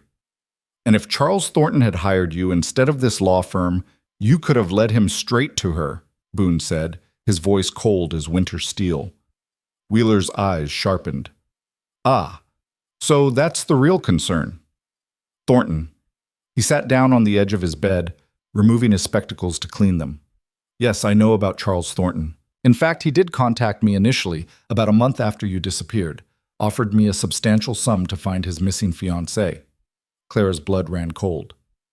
And I told him I don't take cases involving domestic disputes, especially ones where the woman has clearly fled in fear for her life. Wheeler replaced his spectacles, looking directly at Clara. I've been an investigator for 20 years, Miss Whitmore. I've seen enough bruised women and enough arrogant men to know the pattern. Thornton claimed you were mentally unstable, that you'd stolen from him, that he was concerned for your safety. But his eyes told a different story. So you refused him, Morrison said slowly. But then you took this case. The Grayson firm contacted me 6 weeks ago. They'd been trying to locate you through normal channels, advertisements in Boston papers, inquiries with your father's known associates. When that failed, they hired me. I researched your background and found Thornton's prior inquiry in my files. That made me even more determined to handle this case personally. Men like Thornton don't get to destroy women and walk away clean. Clara felt tears burning behind her eyes. Why should I believe you? Wheeler stood and walked to his desk, pulling out one more folder. Because I brought you this. He handed it to Clara. It's a full report on Charles Thornton's activities since you left Boston. I thought you might want to know what you're dealing with. With trembling hands, Clara opened the folder. Inside were newspaper clippings, investigators' notes, and what appeared to be witness statements. She read the first clipping and felt her stomach lurch. Local businessman engaged to society beauty, the headline read. Below was a photograph of Charles standing beside a young brunette woman, both of them smiling for the camera. The date was 3 weeks after Clara had fled. He replaced you fast, Wheeler said quietly. Miss Emily Hartford, daughter of a railroad magnate. The engagement was announced within a month of your departure. The wedding is scheduled for June. Clara stared at the photograph, trying to process what she was seeing. Charles had moved on. He'd found another woman, another victim, and Clara's existence was apparently forgotten. He's not looking for you, Miss Whitmore, Wheeler continued, or if he ever was, he stopped. You're a closed chapter in his story, an embarrassment he'd prefer to forget. The bruises I gave him probably helped with that, Clara said softly, and both Morrison and Boone turned to look at her sharply. You fought back? Boone asked. The last night, when I knew I had to run or die. He came at me, and I... She touched her side where the ribs had been cracked. I had a candlestick, heavy brass. I hit him hard enough to knock him down, and then I ran. I don't know if I really hurt him, but I know I shocked him. Charles wasn't used to his possessions fighting back. Wheeler smiled grimly. The society pages made no mention of any injury, but there was a gap of about 2 weeks between your disappearance and his next public appearance. I'd wager you did more damage than you know. Morrison handed the documents back to Wheeler. I'll send that telegram today. Get confirmation from the law firm. In the meantime, Wheeler, you're welcome to stay in town, but you don't approach Mrs. Callahan again without me or her husband present. Understood? Perfectly, Sheriff. They left the boarding house in silence, the morning sun now bright and warm on Clara's face. Her mind was reeling, trying to reconcile the terror she'd been living with and the reality Wheeler had presented. Charles had moved on. He'd found another victim, and Clara was free. Or as free as $10,000 in a frontier town could make her. "I need to sit down," she said suddenly, her legs feeling unsteady.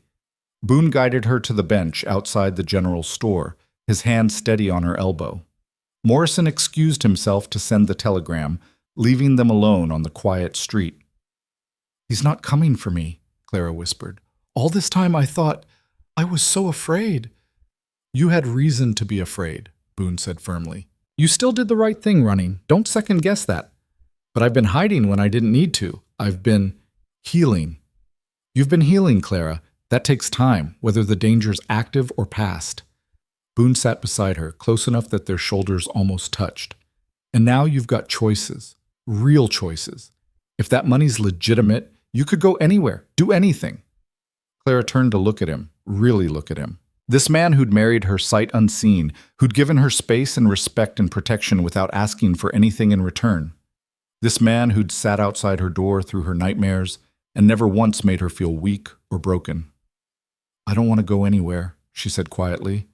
"I want to stay here, if that's all right with you." Something shifted in Boone's expression, a warmth breaking through his usual reserve. "It's more than all right, Clara. It's what I was hoping you'd say." They sat there together as Dry Creek woke up around them, the town coming alive with the sounds of morning business. Martha Morrison emerged from the restaurant across the street, spotted them, and hurried over with concern written across her face. "Clara, Boone, I heard you were at Tom's office.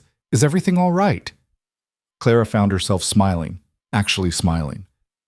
"It's complicated, Martha, but I think everything's going to be all right."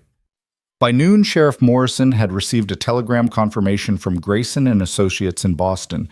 The estate was legitimate, the insurance policy was real, and Clara Whitmore, now Clara Callahan, was the legal heir to $10,000. Wheeler handled the transfer with professional efficiency, producing bank drafts and legal documents that would need to be signed and notarized. The territorial judge, who rode through Dry Creek once a month, was due in 3 days. They could handle all the paperwork then. "What will you do with that kind of money?" Martha asked over coffee at her house that afternoon. She'd insisted Clara come over, wanting to hear the full story. Boone had returned to the ranch to handle the day's work, trusting Martha to look after his wife. Clara shook her head, still stunned by the turn of events. "I don't know. I never thought, my father spent everything on whiskey. I didn't know he'd kept the insurance policy active." "Maybe he did it for you," Martha suggested gently. "Maybe it was his way of making sure you'd be taken care of, even after he was gone." The thought made Clara's throat tight. Her father had been a broken man at the end, destroyed by grief and alcohol after her mother's death. But before that, he'd been a good father, loving and kind. Maybe this was his final gift, a way of apologizing for everything he couldn't protect her from. "Boone and I could expand the ranch," Clara said slowly, thinking out loud. "Buy more cattle, hire help, maybe add on to the house, or She paused, an idea forming. "Or we could do something for the town. Dry Creek needs a real school, doesn't it? And maybe a clinic?" Martha's eyes widened. "Clara, that's generous, but that's your money. You don't have to—" "I don't have to do anything, but I want to. This town took me in, no questions asked. You all protected me when I needed protection. I want to give something back." They talked through the afternoon, making plans and dreaming about possibilities. By the time Boone came to collect Clara at dusk, she felt lighter than she had in months. The fear that had been her constant companion was finally beginning to loosen its grip. That night, for the first time since their wedding, Clara and Boone sat on the porch together after supper, watching the sun paint the prairie in shades of gold and crimson. "You meant it?" Boone asked. "About staying?" "I meant it. This is my home now. Our home." Boone was quiet for a long moment. "I never expected— When I sent out that advertisement, I was looking for help, someone to share the work. But you, Clara, you've become more than that. You've become a partner, a friend." He said it simply, but Clara heard the weight behind the word. "I know this wasn't a love match. I know we came together out of necessity. But I've come to care about you." about your happiness. And if you wanted to take that money and start fresh somewhere else, I'd understand. I'd even help you do it. Clara reached out and took his hand, feeling the calluses rough against her palm. I don't want fresh, Boone. I don't want to start over somewhere else. I want to build something here with you, if you'll have me. Really have me, as a true partner. Boone's fingers tightened around hers. I'd like that. I'd like that more than I can say. They sat in comfortable silence as the stars began to emerge, and Clara thought about how far she'd come. 2 months ago, she'd been running for her life, convinced she'd never feel safe again.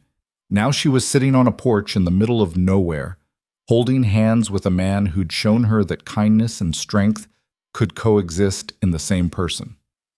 The next 3 days passed in a strange blur of normalcy and anticipation. Wheeler remained in town, keeping to himself at the boarding house. The town buzzed with rumors about Clara's inheritance, speculation running wild about what the Callahans would do with such a fortune. When Judge Harrington arrived on Thursday, the entire town seemed to turn out for the proceedings. The judge was a stern man with a no-nonsense demeanor, but he examined the documents thoroughly and pronounced everything in order. Clara signed paper after paper, each signature feeling like a door closing on her old life and opening onto something new. $10,000, Judge Harrington announced when the last document was signed and witnessed. To be held in trust at the Territorial Bank in your name, Mrs. Callahan. My congratulations. Wheeler shook Clara's hand formally. My job here is done then. I'll be returning to Boston on tomorrow's stage. Thank you, Clara said. For everything. For not taking Thornton's case. For finding me, but not giving me away. Wheeler tipped his hat. We all make choices about what kind of person we want to be, Mrs. Callahan. I choose not to be the kind who helps men like Thornton hurt women like you. Safe travels in your new life. That evening, the town threw an impromptu celebration at the restaurant. Dorothy Chen prepared a feast, and the townspeople gathered to congratulate the Callahans and speculate wildly about what changes might be coming to Dry Creek. Boone stood beside Clara through it all, his presence steady and grounding. When someone asked what they planned to do with the money, it was Clara who answered. We're going to invest in the ranch first, she said clearly, improve our herd, maybe hire some help, but we're also going to put some money aside for the town, for a proper schoolhouse and a clinic. Dry Creek's been good to us. We want to be good to Dry Creek. The announcement was met with stunned silence, then a cheer that rattled the windows. Martha Morrison hugged Clara so hard she could barely breathe, and even Sheriff Morrison looked suspiciously misty-eyed. You didn't have to do that, Boone said later that night, as they rode home under a sky full of stars. Yes, I did. This town saved my life, Boone. Not just by taking me in, but by showing me that there are good people in the world. People who help without expecting anything in return. She looked at him. People like you. When they reached the ranch, Boone helped Clara down from the wagon, but this time his hands lingered on her waist just a moment longer than necessary. Clara, I need to tell you something. What is it? This arrangement we have, this partnership, I'm grateful for it. More grateful than you know, but He struggled for words. This man who usually kept his thoughts locked tight. I'm starting to want more. Not because I expect it, not because I think I'm owed it, but because when I'm with you, I feel like maybe I could be more than just a man working himself into the ground on a lonely piece of land. I feel like maybe I could be, happy. Clara's heart hammered in her chest. I feel it too. I'm still scared sometimes, still have nightmares, still flinch when I shouldn't, but with you, I feel safe, and more than safe. I feel like I could, maybe someday, be whole again. We don't have to rush anything, Boone said quickly. I just wanted you to know that if you ever want more from this marriage, from me, I'm here. I'll wait as long as you need. Clara reached up and touched his face, feeling the rough stubble on his jaw, the warmth of his skin. Thank you for waiting. Thank you for being patient. Thank you for being you.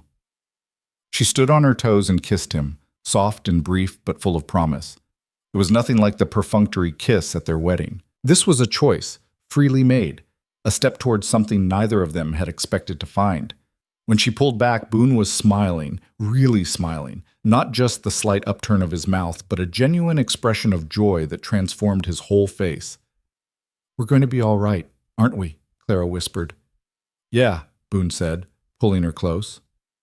I think we are. They stood there in the darkness, holding each other, and Clara felt the last piece of Charles Thornton's control finally break away. She was free, truly free, free to choose her own path, to build her own life, to love who she wanted to love. The next morning brought news that would test everything they'd begun to build. Sheriff Morrison rode out to the ranch just after dawn, his face grim. Boone, Clara, we got a problem. Telegram came in last night, late. There's a man on his way here from Boston, should arrive in Dry Creek tomorrow morning. Clara felt her blood turn to ice. Who? Name's Bradford Kent. Says he's Charles Thornton's attorney. Says he has legal documents claiming you stole property belonging to Thornton when you fled Boston. He's coming to press charges and extradite you back east for trial. The world seemed to tilt beneath Clara's feet. She'd been so sure it was over, so sure Charles had moved on. But of course he had one last card to play. One final way to hurt her. What property? Boone demanded. Doesn't say specifically, but the telegram says he has warrants signed by a judge in Boston. Morrison's jaw was tight. I don't know what authority those warrants have out here, but Kent seems to think he can force the issue. He can't just take her, Boone said, his voice dangerous. Not without a fight. He can't. But if he's got legal papers, if he can convince Judge Harrington that Clara committed a crime. Morrison trailed off, the implication clear. Clara sank down onto the porch steps, her mind racing. This was Charles's revenge. He might have moved on to another victim, but he wasn't going to let Clara escape without consequences. He'd make an example of her, show the world what happened to women who defied Charles Thornton. What do I do? She asked. Morrison crouched down in front of her. You stand your ground. You tell the truth. And you let this town stand with you. He glanced at Boone. Because we will stand with you, Clara. Every last one of us. How? Clara's voice broke. If he has legal documents, if a judge signed warrants, then we get our own legal representation. We fight back. Boone's hand settled on her shoulder, solid and sure. You didn't steal anything from Thornton. We prove that. We show this lawyer and anyone else who'll listen what really happened. And if we can't prove it, if his word is worth more than mine? Boone knelt beside Morrison, taking both of Clara's hands in his. Then we still fight. Whatever it takes, Clara. You're not going back to Boston. You're not going back to him. I promise to protect you, and I mean to keep that promise. The determination in his voice, the fierce protectiveness, gave Clara a spark of courage. She'd run once before because she'd been alone and powerless. But she wasn't alone anymore. She had Boone, had Martha, and Tom Morrison, had an entire town that had claimed her as one of their own. All right, she said, her voice steadying. Then we fight. Morrison stood. I'll send word to every ranch in the territory, let folks know what's coming. And I'll talk to Judge Harrington, see if he'll stay in town a few extra days. If this Kent wants a legal battle, we'll give him one. After the sheriff left, Clara and Boone sat together on the porch steps, watching the sun climb higher in the sky. Clara should have been terrified, and part of her was, but underneath the fear was something new, something hard and bright and unbreakable. She'd spent so long being afraid, so long running and hiding. But Charles Thornton had underestimated her. He thought she was still the broken, frightened woman he'd beaten into submission. He didn't know that she'd found something out here on the frontier, something more valuable than all his money and connections. She'd found her strength, and she'd found people willing to help her use it. Whatever happens tomorrow, Clara said quietly, I want you to know something. Coming here, marrying you, it was the best decision I ever made. You gave me back my life, Boone. You did that yourself, Boone replied. I just gave you a safe place to remember who you were.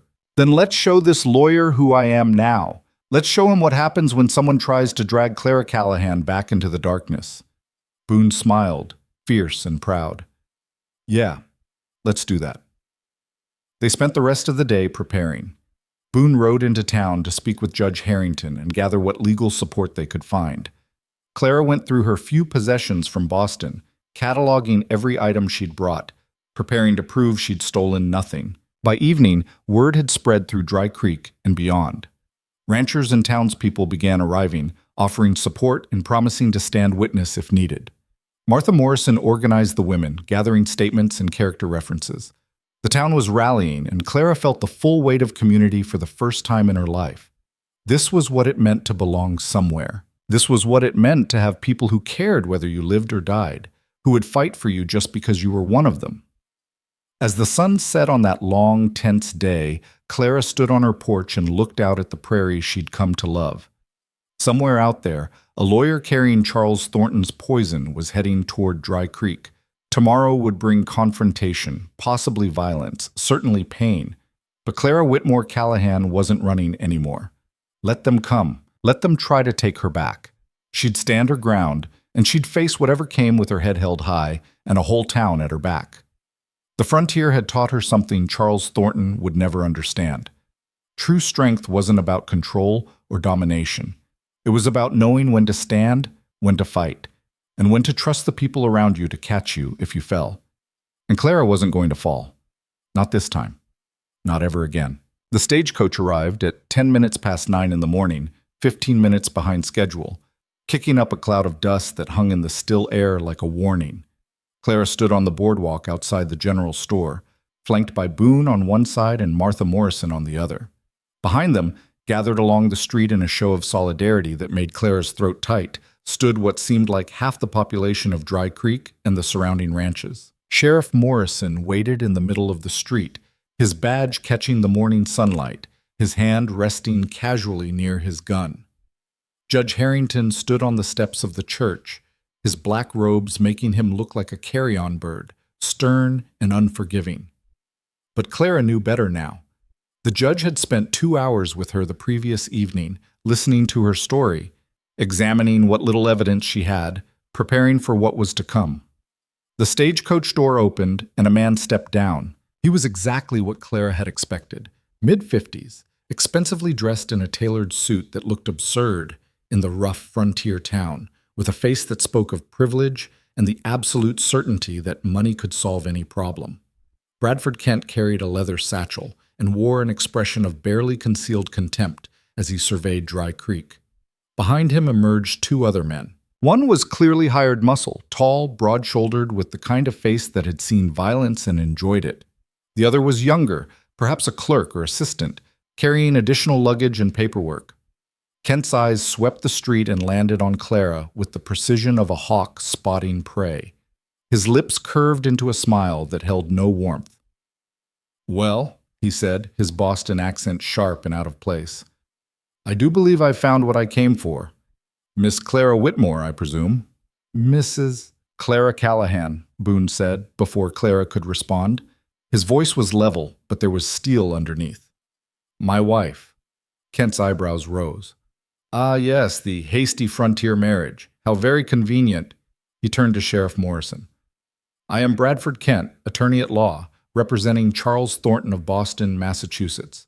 I have legal documents authorizing the arrest and extradition of Clara Whitmore on charges of theft of property valued at over $5,000. I assume you're the local law?" Morrison's expression didn't change. "Sheriff Tom Morrison, and I'm going to need to see those documents before anyone gets arrested for anything." Kent snapped his fingers at his assistant, who hurried forward with a folder. "Everything is in order, I assure you.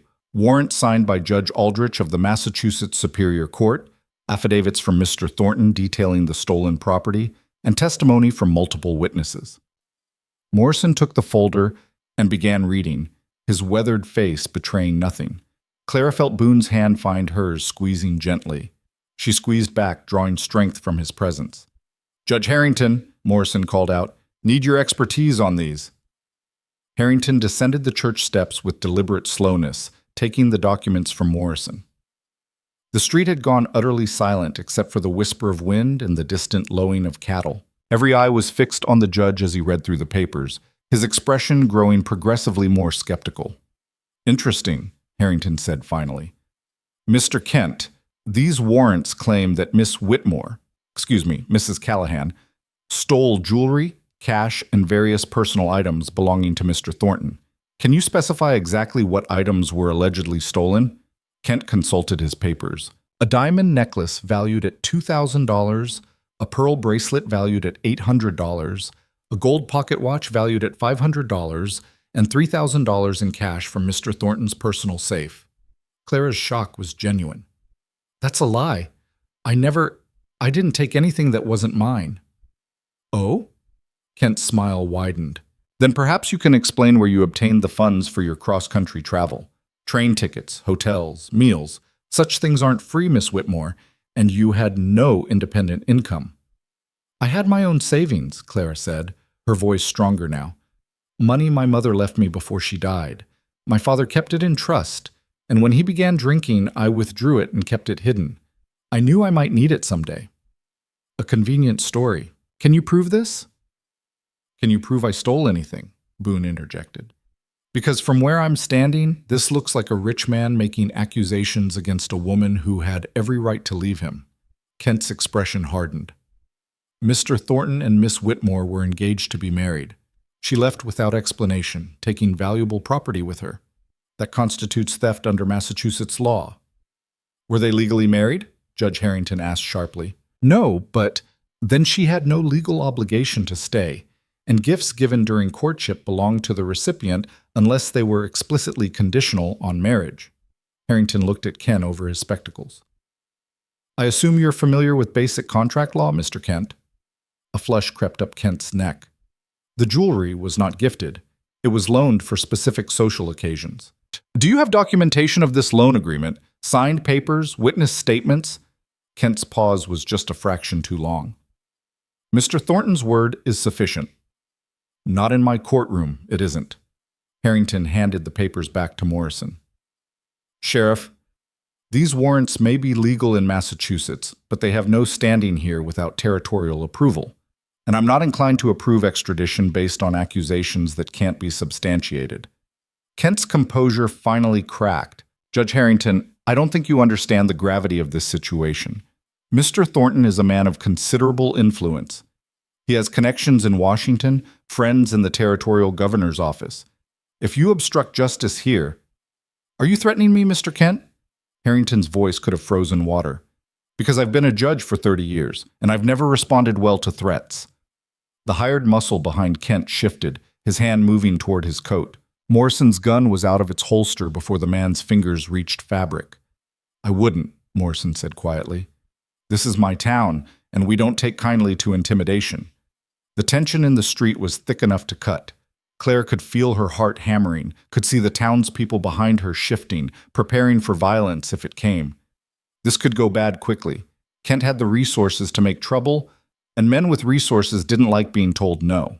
But then Martha Morrison stepped forward, her voice cutting through the standoff with the kind of authority that only a frontier woman who'd survived 3 decades of hardship could muster.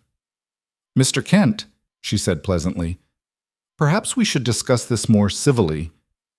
Why don't you come to the restaurant?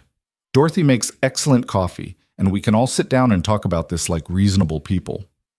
Kent looked at her as if she were an insect, but Clara saw the calculation in his eyes.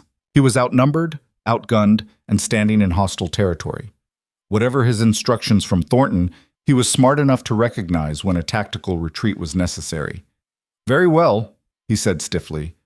Though I expect this matter to be resolved swiftly, I have no intention of spending more time than necessary in this settlement. The procession to Dorothy Chen's restaurant was tense and silent. Clara walked between Boone and Martha, acutely aware of Kent's assistant trailing behind them, probably taking notes. Judge Harrington and Sheriff Morrison brought up the rear, a united wall of territorial authority. Inside the restaurant, Dorothy had already set up a large table. She served coffee with brisk efficiency, her expression making it clear what she thought of Eastern lawyers who came west to cause trouble. Kent settled into his chair and spread his documents across the table with theatrical precision. Let's be frank, shall we?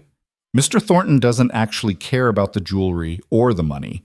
What he cares about is his reputation. When Miss Whitmore disappeared, it created quite the scandal. Rumors spread, people began asking questions. His business associates began wondering what could have driven his fiancée to flee in the middle of the night. The truth, perhaps? Clara said, finding her voice. The truth that Charles Thornton is a violent man who beat me so badly I feared for my life? Kent's laugh was dismissive. Please. If Mr. Thornton had been violent, you would have gone to the authorities, filed a police report, sought help from your family or friends. Instead, you ran like a thief in the night. I ran like a woman who knew the police wouldn't believe her over a Thornton, Clara shot back. I ran like a woman who had no family left and whose friends had all been driven away by the man controlling every aspect of her life. Can you prove any of this alleged abuse? Clara stood abruptly, her chair scraping against the floor. Before Boone could stop her, before anyone could react, she began unbuttoning her dress. Martha gasped, but Clara didn't stop until she'd pulled the fabric aside to reveal her torso. The bruises had faded significantly over the past 2 months, but they weren't completely gone. Yellow-green shadows still marked her ribs, her abdomen, the places where Charles's fists and boots had found their targets. The room fell silent as everyone stared at the physical evidence of what Clara had endured. "There's your proof," Clara said, her voice shaking but strong. "This is what Charles Thornton did to me 3 nights before I left Boston. He cracked 2 of my ribs, Mr. Kent. He told me that if I ever tried to leave him, he'd kill me. So forgive me if I didn't trust the police force that plays poker with his father every Thursday night." Kent's face had gone pale, but he recovered quickly. "How do I know those bruises came from Mr. Thornton? You could have obtained them anywhere, from anyone." "How dare you?" Boone started, but Clara held up her hand. "It's a fair question, actually." She rebuttoned her dress with shaking fingers. "I can't prove who gave me these bruises. Just like Mr. Kent can't prove I stole anything. Just like Charles Thornton can't prove I was anything other than a woman fleeing for her life.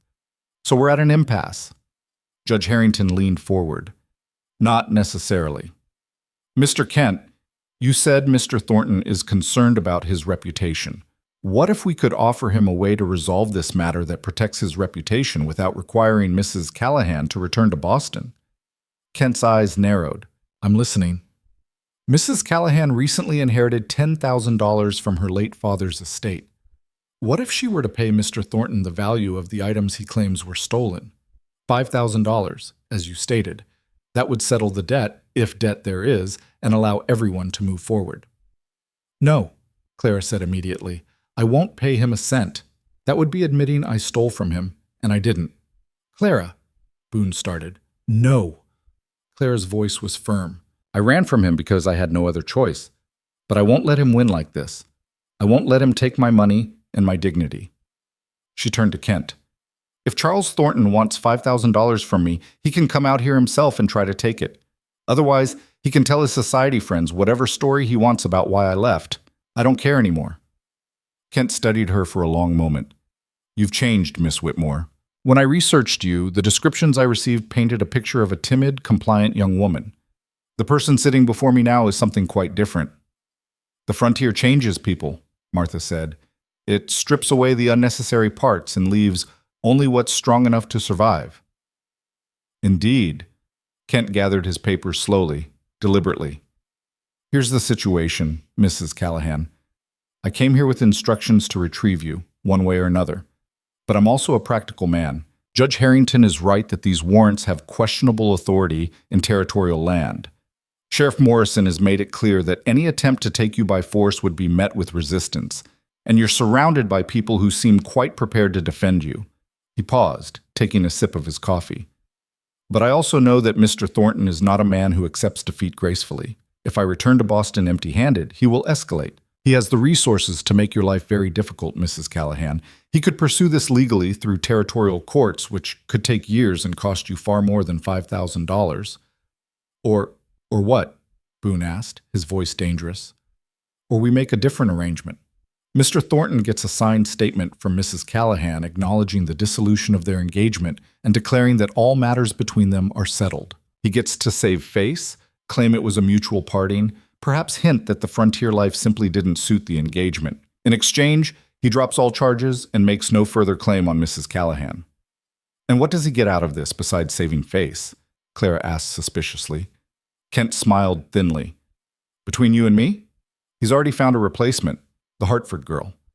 Her father's railroad money makes your father's legacy look like pocket change. Thornton doesn't actually want you back, Mrs. Callahan. He just wants to ensure you can't damage his prospects with Miss Hartford. A legal settlement declaring the matter closed serves that purpose." Clara looked at Boone, then at Judge Harrington, then back at Kent. "No money changes hands. Not a penny. And I never have to see Charles Thornton again?" "Never. The statement would include a mutual non-contact agreement. He stays in Boston, you stay in Dry Creek, and neither party acknowledges the other's existence. It was everything Clara wanted: legal freedom, protection from Charles's reach, the ability to build her life without looking over her shoulder. But the ease of it made her suspicious. Why would he accept this, she asked. Charles doesn't compromise. Kent's smile turned sardonic. Let's just say that certain photographs came into my possession during my investigation. Photographs of Mr. Thornton with Miss Hartford taken within 2 weeks of your departure from Boston. If those photographs were dated and made public, it would raise questions about how quickly he moved on, which might in turn raise questions about why you really left. The Hartford family would not be pleased to learn their daughter is engaged to a man with such questionable character. You're blackmailing him, Boone said flatly. I'm providing legal counsel to my client while simultaneously ensuring that justice, of a sort, is served. Kent pulled out a fresh document from his satchel. I took the liberty of drafting the settlement agreement before I left Boston. If Mrs. Callahan signs this, witnessed by Judge Harrington and Sheriff Morrison, I'll telegraph Thornton's acceptance by this afternoon. The matter will be closed. Clara took the document and read it carefully. It was surprisingly straightforward, acknowledging that the engagement between Clara Whitmore and Charles Thornton was mutually dissolved, that neither party held claims against the other, that all property matters were settled, and that both parties agreed to have no future contact. There was no admission of theft, no suggestion of wrongdoing on Clara's part. If I sign this, he can't come after me later, can't claim I owe him something or file new charges. The settlement is binding and comprehensive. He'd have no legal standing. Kent paused. Though I should tell you, this was my idea, not his. When I saw the evidence, spoke to witnesses who saw you in the weeks before you left Boston, I realized what had actually happened. I may represent Thornton, but I'm not blind to what he is. This settlement protects you as much as it protects him. Clara looked at this man across the table, this expensive Boston lawyer who'd come west expecting to drag her back in chains. Why are you helping me? Kent's expression softened almost imperceptibly. I have a daughter about your age. If she were ever in the situation you were in, I'd hope someone would help her escape. Consider this my small attempt at balancing the scales. Judge Harrington examined the document, his legal eye catching every clause and contingency. After several minutes, he nodded. It's sound. Actually quite generous to Mrs. Callahan. I'd advise signing, Clara. Clara took the pen Kent offered, her hand hovering over the paper. This was it, the end of Charles Thornton's power over her life. One signature, witnessed and notarized, and she'd be free. Truly, legally free. She signed Clara Callahan in firm, clear letters. Judge Harrington and Sheriff Morrison added their signatures as witnesses, and Harrington affixed his notary seal. Kent took the document, folded it carefully, and placed it in his satchel. Mr. Thornton will receive this by telegraph within the hour, with the original to follow by post. Congratulations, Mrs. Callahan. You're free. The word hung in the air like a benediction. Free. Clara felt something break loose in her chest, some last tether to fear and pain, and the woman she'd been in Boston. She was free. Kent stood, motioning for his assistant and bodyguard to do the same. I'll catch the afternoon stage back east. I don't suppose there's any point in asking you to reconsider Thornton's offer of financial settlement. Not a chance, Clara said. I didn't think so, but I had to ask. He tipped his hat. Good luck to you, Mrs. Callahan. I suspect you'll do well out here. After Kent and his entourage left, heading toward the boarding house to collect their belongings, the tension in the restaurant finally broke. Martha hugged Clara so hard she could barely breathe, and Dorothy appeared with a bottle of whiskey, declaring that they all needed a drink. To Clara Callahan, Sheriff Morrison said, raising his glass. Who stood her ground and won? They drank, and Clara felt the warmth of the whiskey spread through her chest, mixing with the warmth of gratitude and relief and something else, pride. She'd faced down the monster from her past, and she'd won, not through violence or vengeance, but through the strength of the community around her and her own refusal to be broken. That afternoon, the town gathered at the church for an impromptu celebration. Someone produced a fiddle, someone else a banjo, and before long, music filled the air. It wasn't the carefully orchestrated social events Clara had known in Boston. This was raw and honest, frontier people celebrating one of their own. Martha pulled Clara aside during a break in the music. You did good today, real good. But I want you to know, even if Kent hadn't offered that settlement, we would have fought for you. Every last one of us. I know, Clara said, and she meant it. Thank you, Martha, for everything, for being my friend when I had no one. That's what we do out here. We take care of our own, Martha smiled. Speaking of which, have you and Boone talked about what comes next? You've got money now, freedom, choices. What are you going to do with all that? Clara looked across the room to where Boone was talking with some of the other ranchers, his face animated in a way she rarely saw. As if sensing her gaze, he looked up and smiled, and Clara felt her heart do something complicated in her chest. I'm going to build a life, she said, a real one, with Boone, with this community. I'm going to use that money to help Dry Creek grow, and I'm going to wake up every morning grateful to be alive and free and somewhere that feels like home. That evening, after the celebration had wound down and they'd returned to the ranch, Clara and Boone sat together on the porch steps, watching the stars emerge one by one in the vast prairie sky. You were incredible today, Boone said quietly. The way you stood up to Kent, the way you refused to let Thornton win. Clara, I've never been more proud of anyone in my life. I couldn't have done it without you, without this town, without knowing I had people at my back. Clara leaned against his shoulder, feeling the solid warmth of him. Boone, I need to tell you something. What is it? When I married you, it was out of necessity. I needed escape, and you offered safety. I thought that was all it would ever be, a practical arrangement between two people who needed something from each other. She paused, gathering her courage. But somewhere along the way, it became more. You became more. And I realized that I don't just need you anymore. I want you. I want this marriage to be real, in every way. Boone was very still beside her. Clara, you don't have to. I know I don't have to. That's the point. I'm choosing this. I'm choosing you. She turned to face him. I'm still healing. I'll probably have nightmares for a long time. I'll probably flinch at things that shouldn't scare me. But I trust you, Boone, and I think I might be falling in love with you. The silence that followed felt eternal. Then Boone's hand came up to cup her face, gentle and careful, giving her every opportunity to pull away. I've loved you for weeks, he said roughly.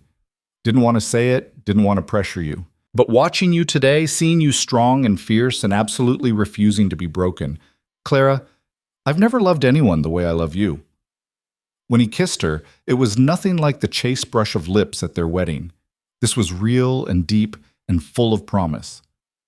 Clara kissed him back, pouring everything she felt into it, gratitude and hope, and the beginning of something that felt like it might actually be love. When they finally pulled apart, both breathing hard, Boone rested his forehead against hers.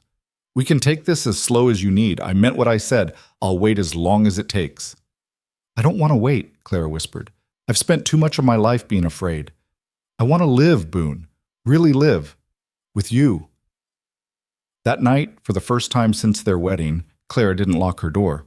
And when Boone knocked softly, asking if she was sure, she opened it and invited him in, claiming the life she'd fought so hard to build.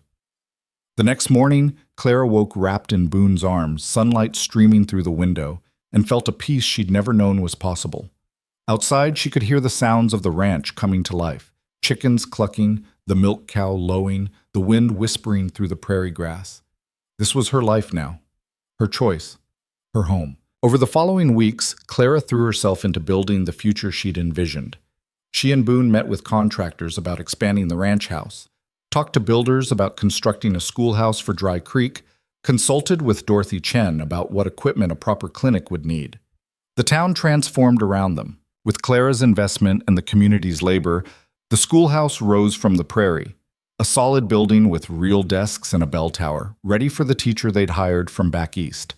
The clinic followed, small but well-equipped, with a room for a doctor and another for patients who needed overnight care.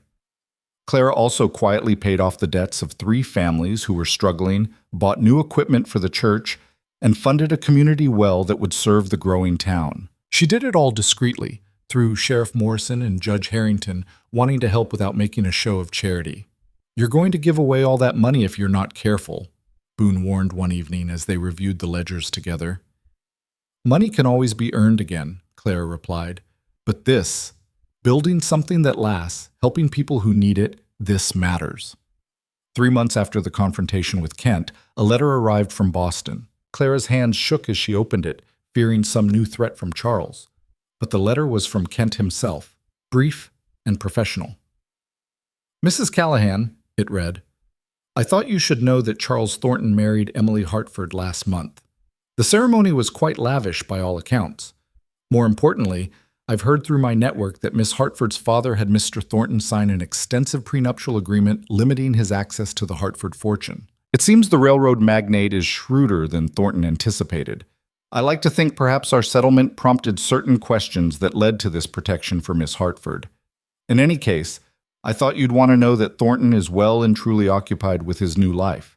He won't be bothering you again. I wish you well in your new life. Sincerely, B. Kent. Clara read the letter aloud to Boone, then walked to the fireplace and dropped it into the flames. They watched it burn together, the last tangible connection to her old life turning to ash. It's really over, she said. It's really over, Boone agreed, pulling her close. Now we get to focus on what comes next. What came next was better than Clara could have imagined. The ranch prospered with Boone's hard work and Clara's management.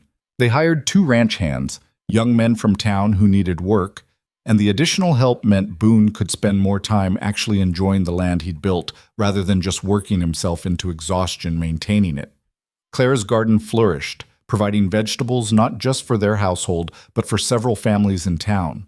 She started a quilting business, working with Martha and the other women to create beautiful pieces they sold to travelers passing through. The money was modest, but it was hers, earned through her own skill and labor. The nightmares grew less frequent.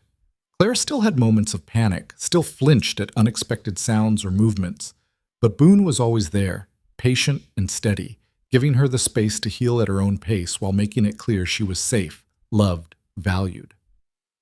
One evening, as they sat on the porch watching the sunset paint the prairie in shades of gold and crimson, Clara felt a flutter in her belly. She'd suspected for a few weeks now, but hadn't been sure.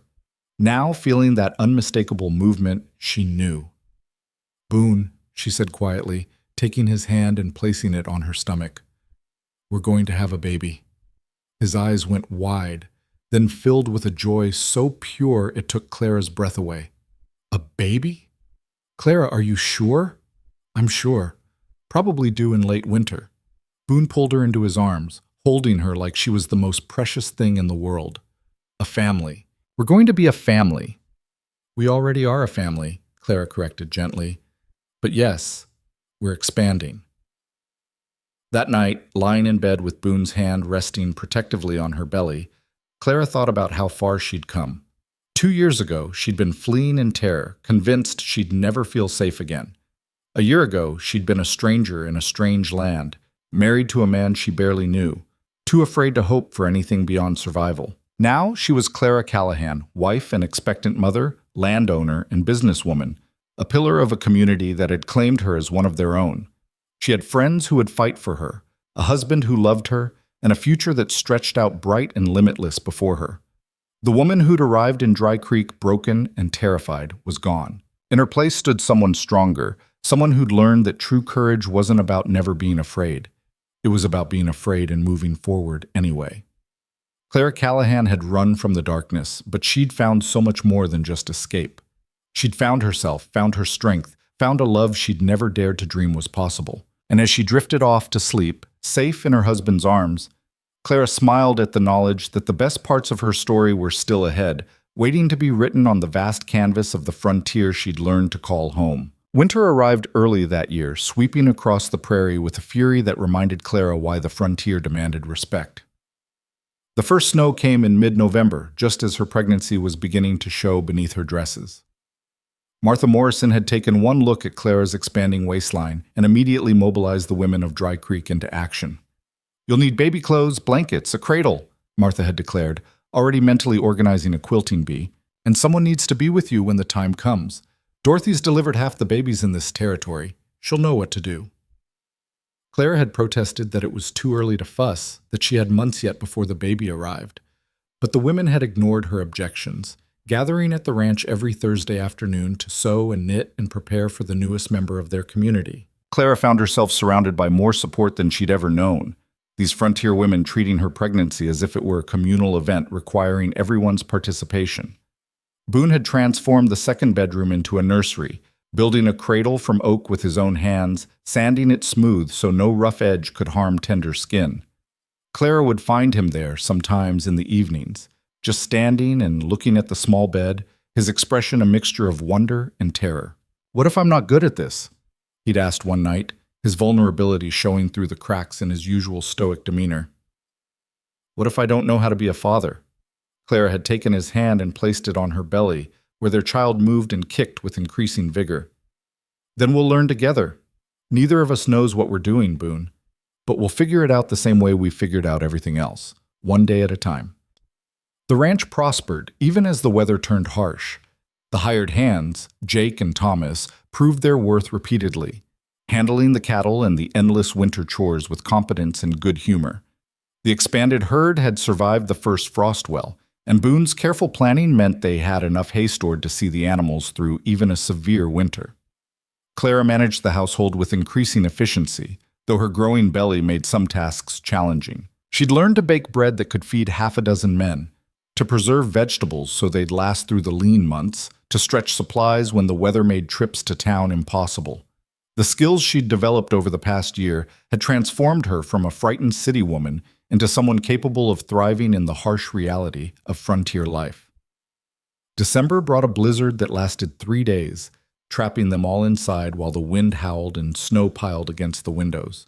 Clara spent those days sewing baby clothes by lamplight, while Boone read aloud from books they'd ordered from the catalog, adventure stories and poetry and thick volumes about ranching techniques.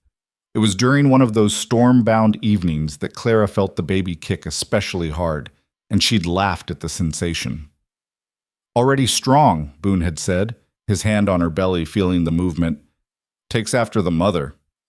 "Let's hope the baby gets your patience," Clara replied. "Mine's worn pretty thin these days." It was true.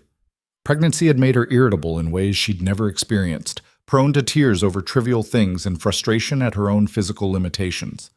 But Boone navigated her moods with the same steady calm he brought to everything, never taking offense, always offering quiet support. Christmas arrived with clear skies and bitter cold. The town held a celebration at the new schoolhouse, the first official event in the building Clara had helped fund. Families came from miles around, bringing food and gifts and children wild with excitement.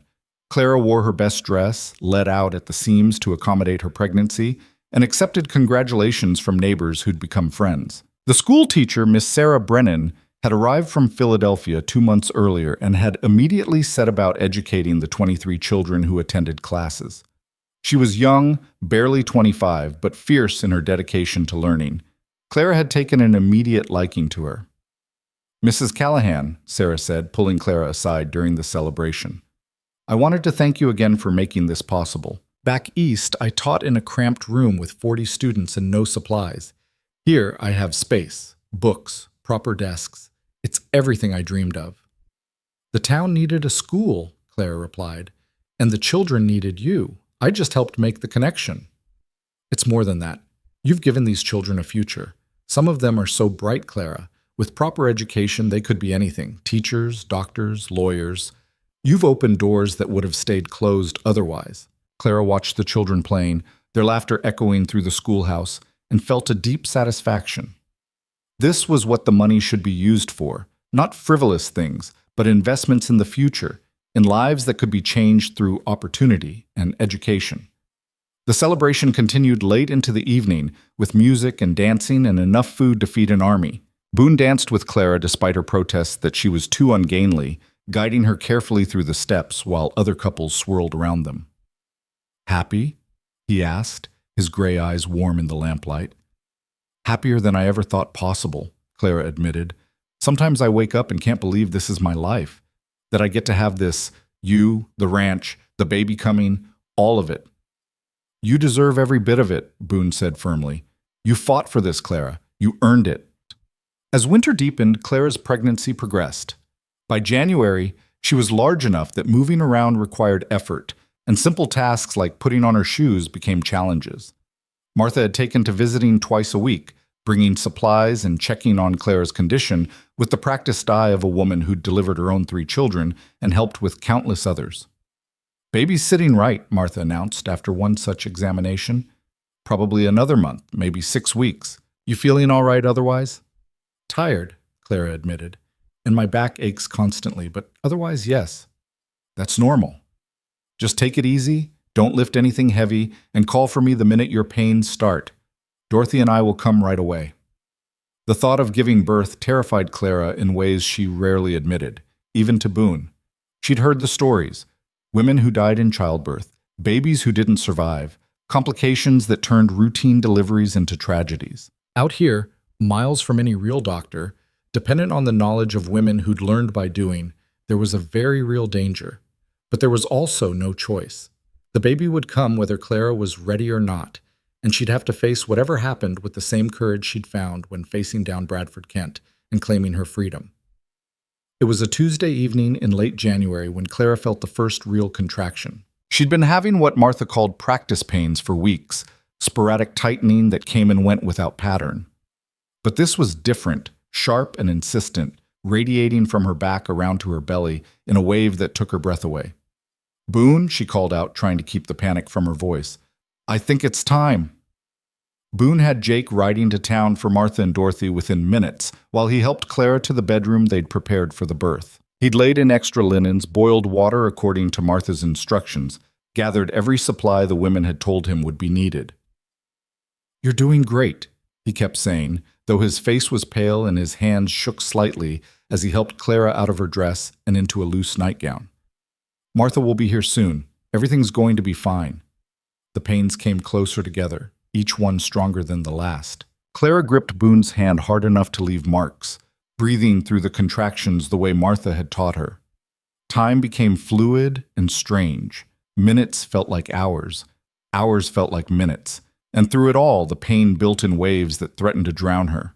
Martha arrived with the kind of calm efficiency that Clara had come to associate with frontier women facing crisis. Dorothy Chen came right behind her, carrying a bag of supplies and wearing an expression of focused determination. "All right, Clara," Martha said, washing her hands and rolling up her sleeves. "Let's see how far along you are." The examination was uncomfortable but quick. Martha nodded with satisfaction. "You're doing well. Still got a ways to go, but the baby's in position and everything looks right."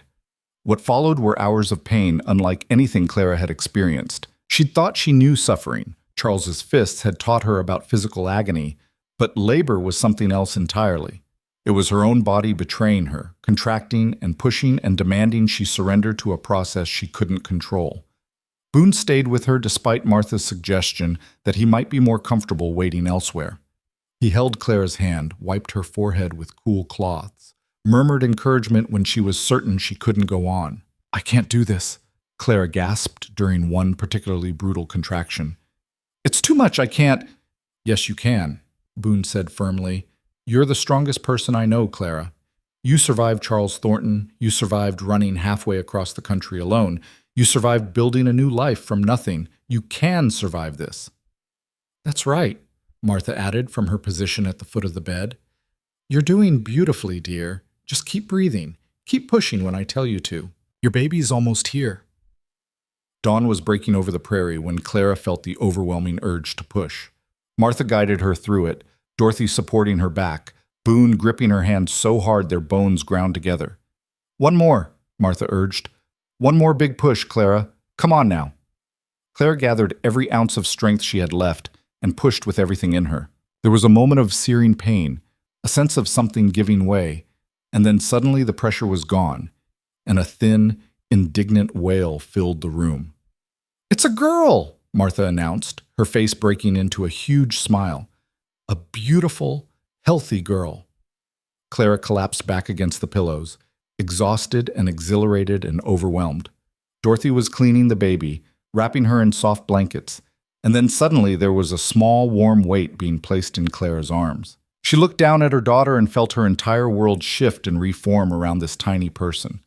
The baby had dark hair plastered to her head, a red face scrunched up in outrage at being forced from her warm cocoon into the cold world, and the most perfect little hands Clara had ever seen. "She's beautiful," Boone whispered, his voice thick with emotion. "Clara, she's perfect." 10 fingers, 10 toes, good strong lungs, Martha confirmed, finishing up the necessary post-birth tasks. "You did wonderfully, Clara. Both of you are healthy and strong." Clara couldn't stop staring at her daughter. This was her child. Hers and Boone's. A completely new person who hadn't existed in the world until moments ago. The magnitude of it was almost incomprehensible. "What should we name her?" Boone asked, gently touching the baby's tiny hand. The infant immediately grasped his finger with surprising strength. Clara had thought about this question for months, considered dozens of names, but looking at her daughter now, only one felt right. "Sarah, after your first wife. She should know that love can come more than once, that loss doesn't have to mean the end of everything." Boone's eyes filled with tears. "You'd do that? You'd name her after Sarah?" "I think Sarah would have liked knowing there was another chance at family, another beginning. And I want our daughter to grow up understanding that strength comes from honoring the past while building the future." Martha and Dorothy left them alone after ensuring both mother and baby were stable, promising to return the next day to check on them. Clara lay in bed with Sarah nestled against her chest, Boone sitting beside them, his arm around Clara's shoulders. "I never thought I'd have this," Boone said quietly. "After Sarah died, I told myself that chapter of my life was closed, that I'd worked the land, and that would be enough. And now? Now I have everything I never knew I needed." He kissed Clara's forehead gently. "Thank you for taking a chance on a stranger's advertisement, for choosing to stay when you could have left, for giving me a family." "We gave each other a family," Clara corrected, "and a home, and a future." Over the next weeks, Clara learned the exhausting reality of new motherhood. Sarah was a good baby, healthy and strong, but she needed constant care, feeding every few hours, changing, soothing when she cried. Clara was grateful for the frontier tradition of women helping women. Martha, Dorothy, and half a dozen other town women took turns visiting, bringing food, giving Clara a chance to sleep while they rocked the baby. The ranch hands took on extra work so Boone could spend more time with his new family. Clara would watch him hold Sarah, this big, rough man cradling his tiny daughter with infinite gentleness, and feel her heart expand with a love she'd never imagined possible. Spring arrived slowly, winter reluctant to release its grip on the prairie. But eventually the snow melted, revealing new grass beneath, and the world began to wake up again. Sarah was 3 months old by then, growing rapidly, her dark eyes alert and curious. It was on a warm April morning that a familiar wagon appeared on the road to the ranch. Clara was hanging laundry while Sarah napped in a basket at her feet, and she tensed instinctively at the sight of visitors. Old habits died hard. Even now, even after everything, unexpected arrivals still triggered a flutter of anxiety.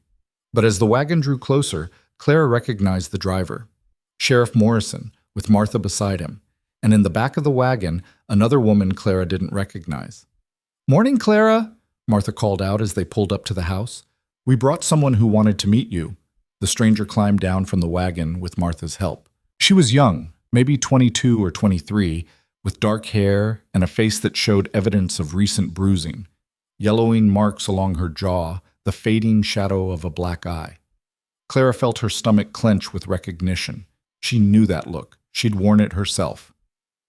"Mrs. Callahan," Sheriff Morrison said formally, "this is Emily Hartford. She arrived on yesterday's stage from Boston."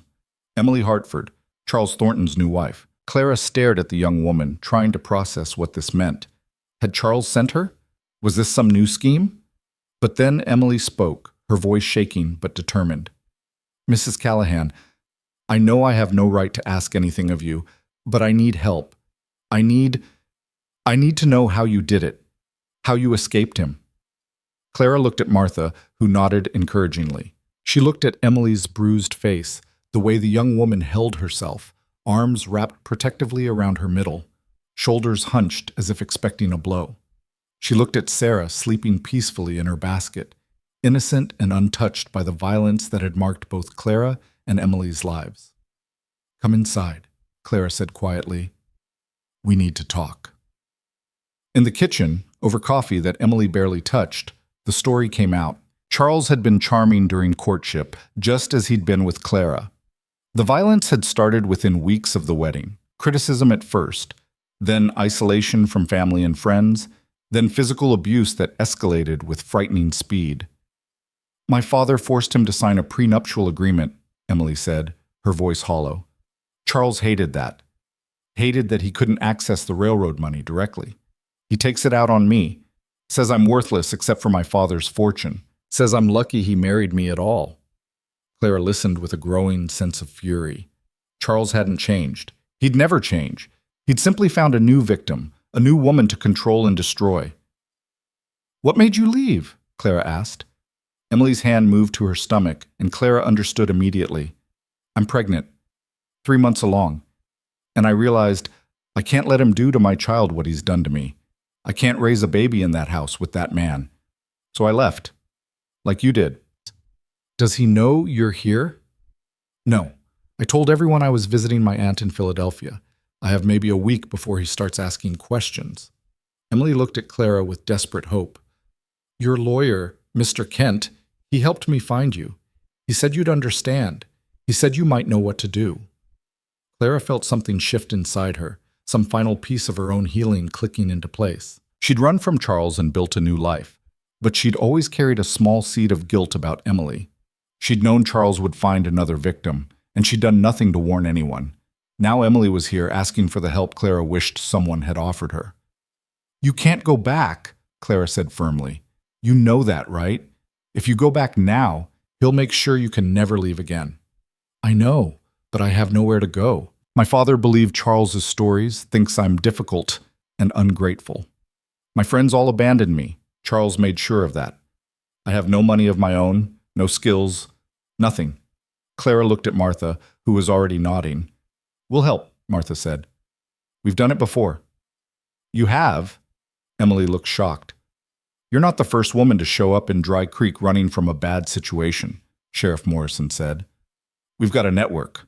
Safe houses, new identities, work opportunities. We take care of our own out here." Clara felt tears burning in her eyes. She'd known the town had accepted her, but she hadn't realized there was an entire system in place for helping women like her. "How many?" she asked Martha. "You're the 7th in the 5 years we've been doing this," Martha replied. "All of them are safe now. New lives, new names. Most of them settled nearby. There's strength in numbers, and we look after each other." Emily was crying now, silent tears streaming down her face. "I don't know what to say. I don't know what I expected, but not this, not kindness." "You'll stay here," Clara decided, "at least until we figure out a more permanent solution. The ranch is big enough, and you'll be safe. Charles doesn't know about this place. At least, I don't think he does." "He doesn't," Emily confirmed. "Kent made sure of that. Your settlement with Charles had a confidentiality clause. He can't discuss you or where you went without violating the agreement." Over the next days, Emily settled into life at the ranch. She was quiet and skittish, jumping at sudden sounds, apologizing constantly for taking up space and resources. Clara recognized the behavior. She'd been exactly the same when she first arrived. But gradually, with patient reassurance from Clara and Boone, Emily began to relax. She helped with household chores, learned to gather eggs from the henhouse, spent hours holding baby Sarah with a wistful expression that spoke of her own child on the way. "I never thanked you," Emily said one evening as she and Clara prepared supper together.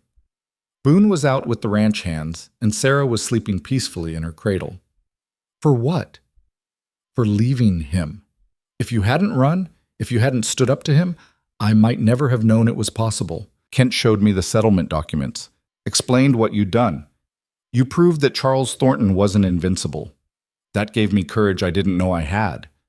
Clara reached over and squeezed Emily's hand. "We're stronger than men like Charles will ever understand. They think they can break us, but all they do is teach us how strong we really are." 2 weeks after Emily's arrival, a telegraph arrived at the sheriff's office. Charles Thornton had reported his wife missing, was offering a reward for information leading to her return, had hired investigators to track her down. "He's predictable, at least," Sheriff Morrison said, showing the telegraph to Clara and Emily. "Always the same pattern. But he won't find you here, Emily. We'll make sure of that." They crafted a careful plan. Emily would file for divorce through a territorial court, claiming abandonment and abuse. She'd use her prenuptial agreement as leverage. Charles couldn't access her father's money if they were divorced, which gave him incentive to let her go. And if he didn't agree to a quiet dissolution, Emily would make the abuse public. Scandal be damned. "My father cares more about reputation than he does about me," Emily said bitterly. "But even he won't tolerate public scandal. If I make enough noise, he'll pressure Charles to agree to divorce terms." It took 3 months of legal maneuvering, telegraphs flying back and forth between Dry Creek and Boston, lawyers arguing over terms and conditions. But in the end, Charles agreed to divorce on the condition that Emily never speak publicly about their marriage and never make any claim on his assets. Emily signed the papers without hesitation. "I don't want anything from him except freedom." By the time Emily's baby was born in late August, a healthy boy she named William, she'd established herself as a seamstress in Dry Creek, taking over a small shop near the general store. Her skill with needle and thread had surprised everyone, creating dresses and suits that rivaled anything from eastern cities. "My mother taught me," Emily explained when Clara complimented her work. "It was one of the few skills Charles didn't forbid me to use. He liked me to look perfect for his social events." Emily's shop became the 7th business on Dry Creek's main street, a sign of the town's continued growth. The school was thriving. The clinic had welcomed its first doctor, a young man fresh from medical school who'd wanted adventure and purpose. And the community was expanding as word spread about this frontier town that welcomed newcomers without judgment. Clara watched it all with deep satisfaction. The money from her father's insurance had seeded something important, not just buildings and businesses, but a culture of helping and healing.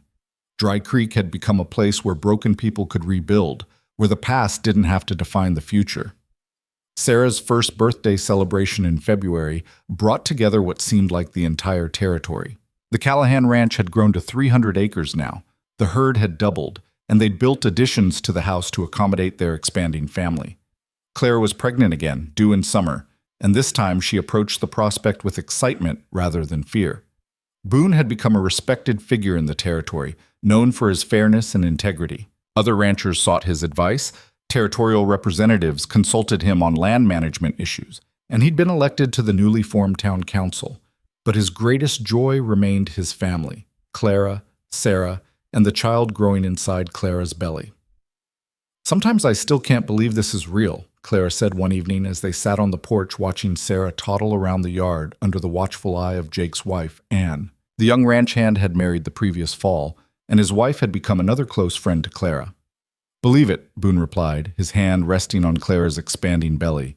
"You built this, Clara. Every good thing that's happened here started with your courage." "Our courage," Clara corrected. "I couldn't have done any of this without you." It was true. Boone had been her rock, her partner in every sense of the word. Their marriage had evolved from a desperate arrangement into something deep and true, a partnership built on mutual respect and genuine love. Years passed in the way frontier years did, each one marked by hard work and small triumphs, by babies born and crops harvested, by the slow, steady growth of community and family. Clara and Boone had 3 more children after Sarah: James, who had his father's steady temperament, twins Margaret and Rose, who were wild as prairie wind, and finally, Samuel, born when Clara was 35 and sure she was done having babies. Emily remained in Dry Creek, raising William and eventually remarrying a quiet schoolteacher named Peter Chen, Dorothy's nephew, who treated her with the gentle respect she deserved. The 2 women maintained a close friendship, bonded by shared trauma and the understanding of what it took to rebuild after destruction. Martha Morrison passed away in her sleep when Clara was 40, leaving a hole in the community that seemed impossible to fill. But her legacy lived on in the women she'd helped, the systems she'd established, the culture of fierce protection and support that defined Dry Creek. Sheriff Morrison followed his wife 5 years later, and Clara stood at his funeral remembering the man who'd protected her when she'd had nothing, who'd faced down Bradford Kent and made it clear that in Dry Creek, women were to be defended, not delivered to their abusers. The town continued to grow. The school expanded to accommodate 2 teachers. The clinic became a small hospital. A railroad spur was built, connecting Dry Creek to larger cities and bringing new opportunities for trade and commerce. Throughout it all, Clara remained a central figure, Not through any desire for recognition, but through the simple fact that people trusted her judgment and valued her contributions.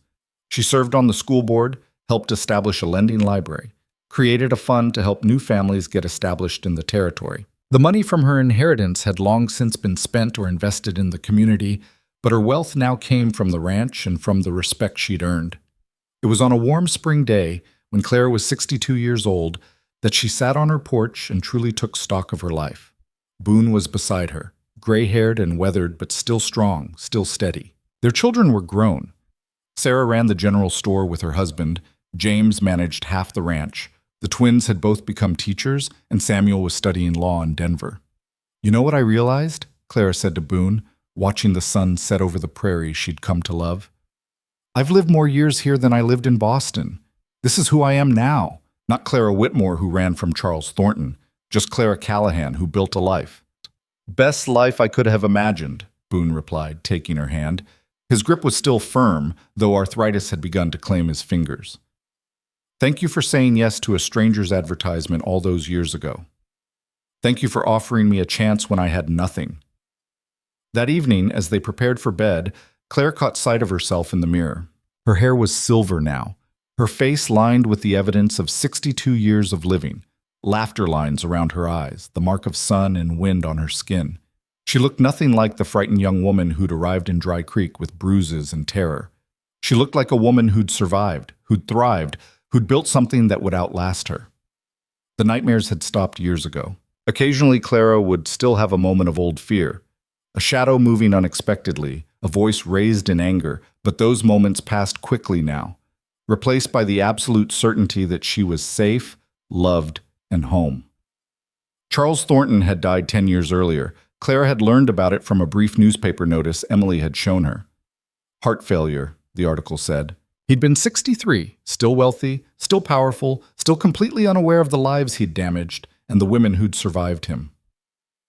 Clara had felt nothing when she'd read about his death. Not relief, not satisfaction, not even the ghost of old fear. He'd become irrelevant to her life long before his heart finally gave out. Emily had felt the same. "We won," she'd said simply. "Not by destroying him, but by refusing to let him destroy us. That's the victory that matters." On Clara's 65th birthday, the town threw a celebration that brought people from 3 counties. The Callahan Ranch was now one of the largest in the territory, employing 24 workers and supplying beef to markets as far away as Chicago. The town of Dry Creek had grown to nearly 3,000 residents, with paved streets and electric lights, and all the modern conveniences that were transforming the West. But what mattered to Clara more than any of that was the parade of women who came to thank her that day. Women she'd helped over the years. Women who'd found safety and new beginnings in the community she'd helped nurture. Some had arrived as broken as Clara herself had been. Others had come seeking opportunity or adventure, or simply a place where their past didn't define their future. "You saved my life," one woman said, pressing Clara's hand. "You gave me hope when I had none," said another. "You showed me that strong women build other women up, not tear them down." Clara listened to them all, humbled and grateful. This was her legacy, not buildings or money or land, but lives touched and changed, a community that valued compassion as much as toughness, that understood that true strength meant protecting the vulnerable. That night, after the celebration had ended and the guests had departed, Clara and Boone sat together on their porch as they'd done thousands of times before. The prairie stretched out before them, vast and eternal, painted silver by moonlight. "Do you ever regret it?" Boone asked. "The life you gave up in Boston, the comfort, the society, all of that?" Clara didn't even have to think about it. Not for a single second. That wasn't life, Boone. That was existence. This, she gestured at the ranch, the land, the stars blazing overhead. This is living. This is real. "I love you, Clara Callahan. Have since the day you stepped off that stagecoach looking terrified and determined in equal measure. I love you too. You gave me something I thought I'd lost forever." "What's that?" "The ability to trust, to hope, to believe that good men actually exist in the world." Clara squeezed his hand. "You taught me that strength doesn't have to mean violence, that power can be gentle, that love is something freely given, not demanded or taken." They sat in comfortable silence as the night deepened around them. Somewhere in the distance, a coyote called. The wind whispered through the prairie grass. The house behind them held the accumulated treasures of 4 decades, photographs and grandchildren's drawings, worn quilts and favorite books, the layered evidence of a life fully lived. Clara thought about the woman she'd been at 23, fleeing in terror with nothing but a carpet bag and desperate hope. She thought about the journey that had brought her here, the courage it had taken to keep putting one foot in front of the other, even when the path ahead was uncertain. She thought about all the women who'd made similar journeys, all the survivors who'd refused to let their worst moments define them. They were legion, these strong women, building lives and families and communities throughout the West, proving every day that resilience was stronger than violence, that hope was more powerful than fear. The frontier had taught Clara something essential, that home wasn't a place you were born, but a place you claimed through sweat and determination and the willingness to fight for what mattered. That family wasn't just blood, but the people who chose to stand with you when everything fell apart. That strength came not from never being broken, but from putting yourself back together and moving forward anyway. As Clara drifted off to sleep that night, safe in the bed she'd shared with Boone for 43 years, she felt complete. Her story had started in darkness and terror, but it had become something beautiful through sheer, stubborn refusal to give up. She'd run from the age of destruction and found herself standing at the center of creation, building, growing, nurturing life in all its forms. The woman who'd nearly been destroyed by Charles Thornton's violence had instead become a force for healing and hope. That was Clara Callahan's legacy. Not the buildings or businesses bearing her name, not the money she'd invested or the land she'd helped cultivate. Her legacy was written in the lives she'd touched, the women she'd saved, the community she'd helped build on principles of compassion and strength. She'd started with nothing but a letter and a body marked by violence. She'd ended with everything that mattered: love, family, purpose, and the absolute knowledge that she'd made the world a little bit better by being in it. The prairie wind whispered around the house, carrying with it the promise of another dawn, another day, another chance to choose courage over fear. And Clara Callahan slept peacefully, dreaming of the future her children and grandchildren would build, the legacy that would outlast her, the proof that one woman's refusal to give up could change everything. She'd come to the frontier broken. She'd leave it whole, and that made all the difference.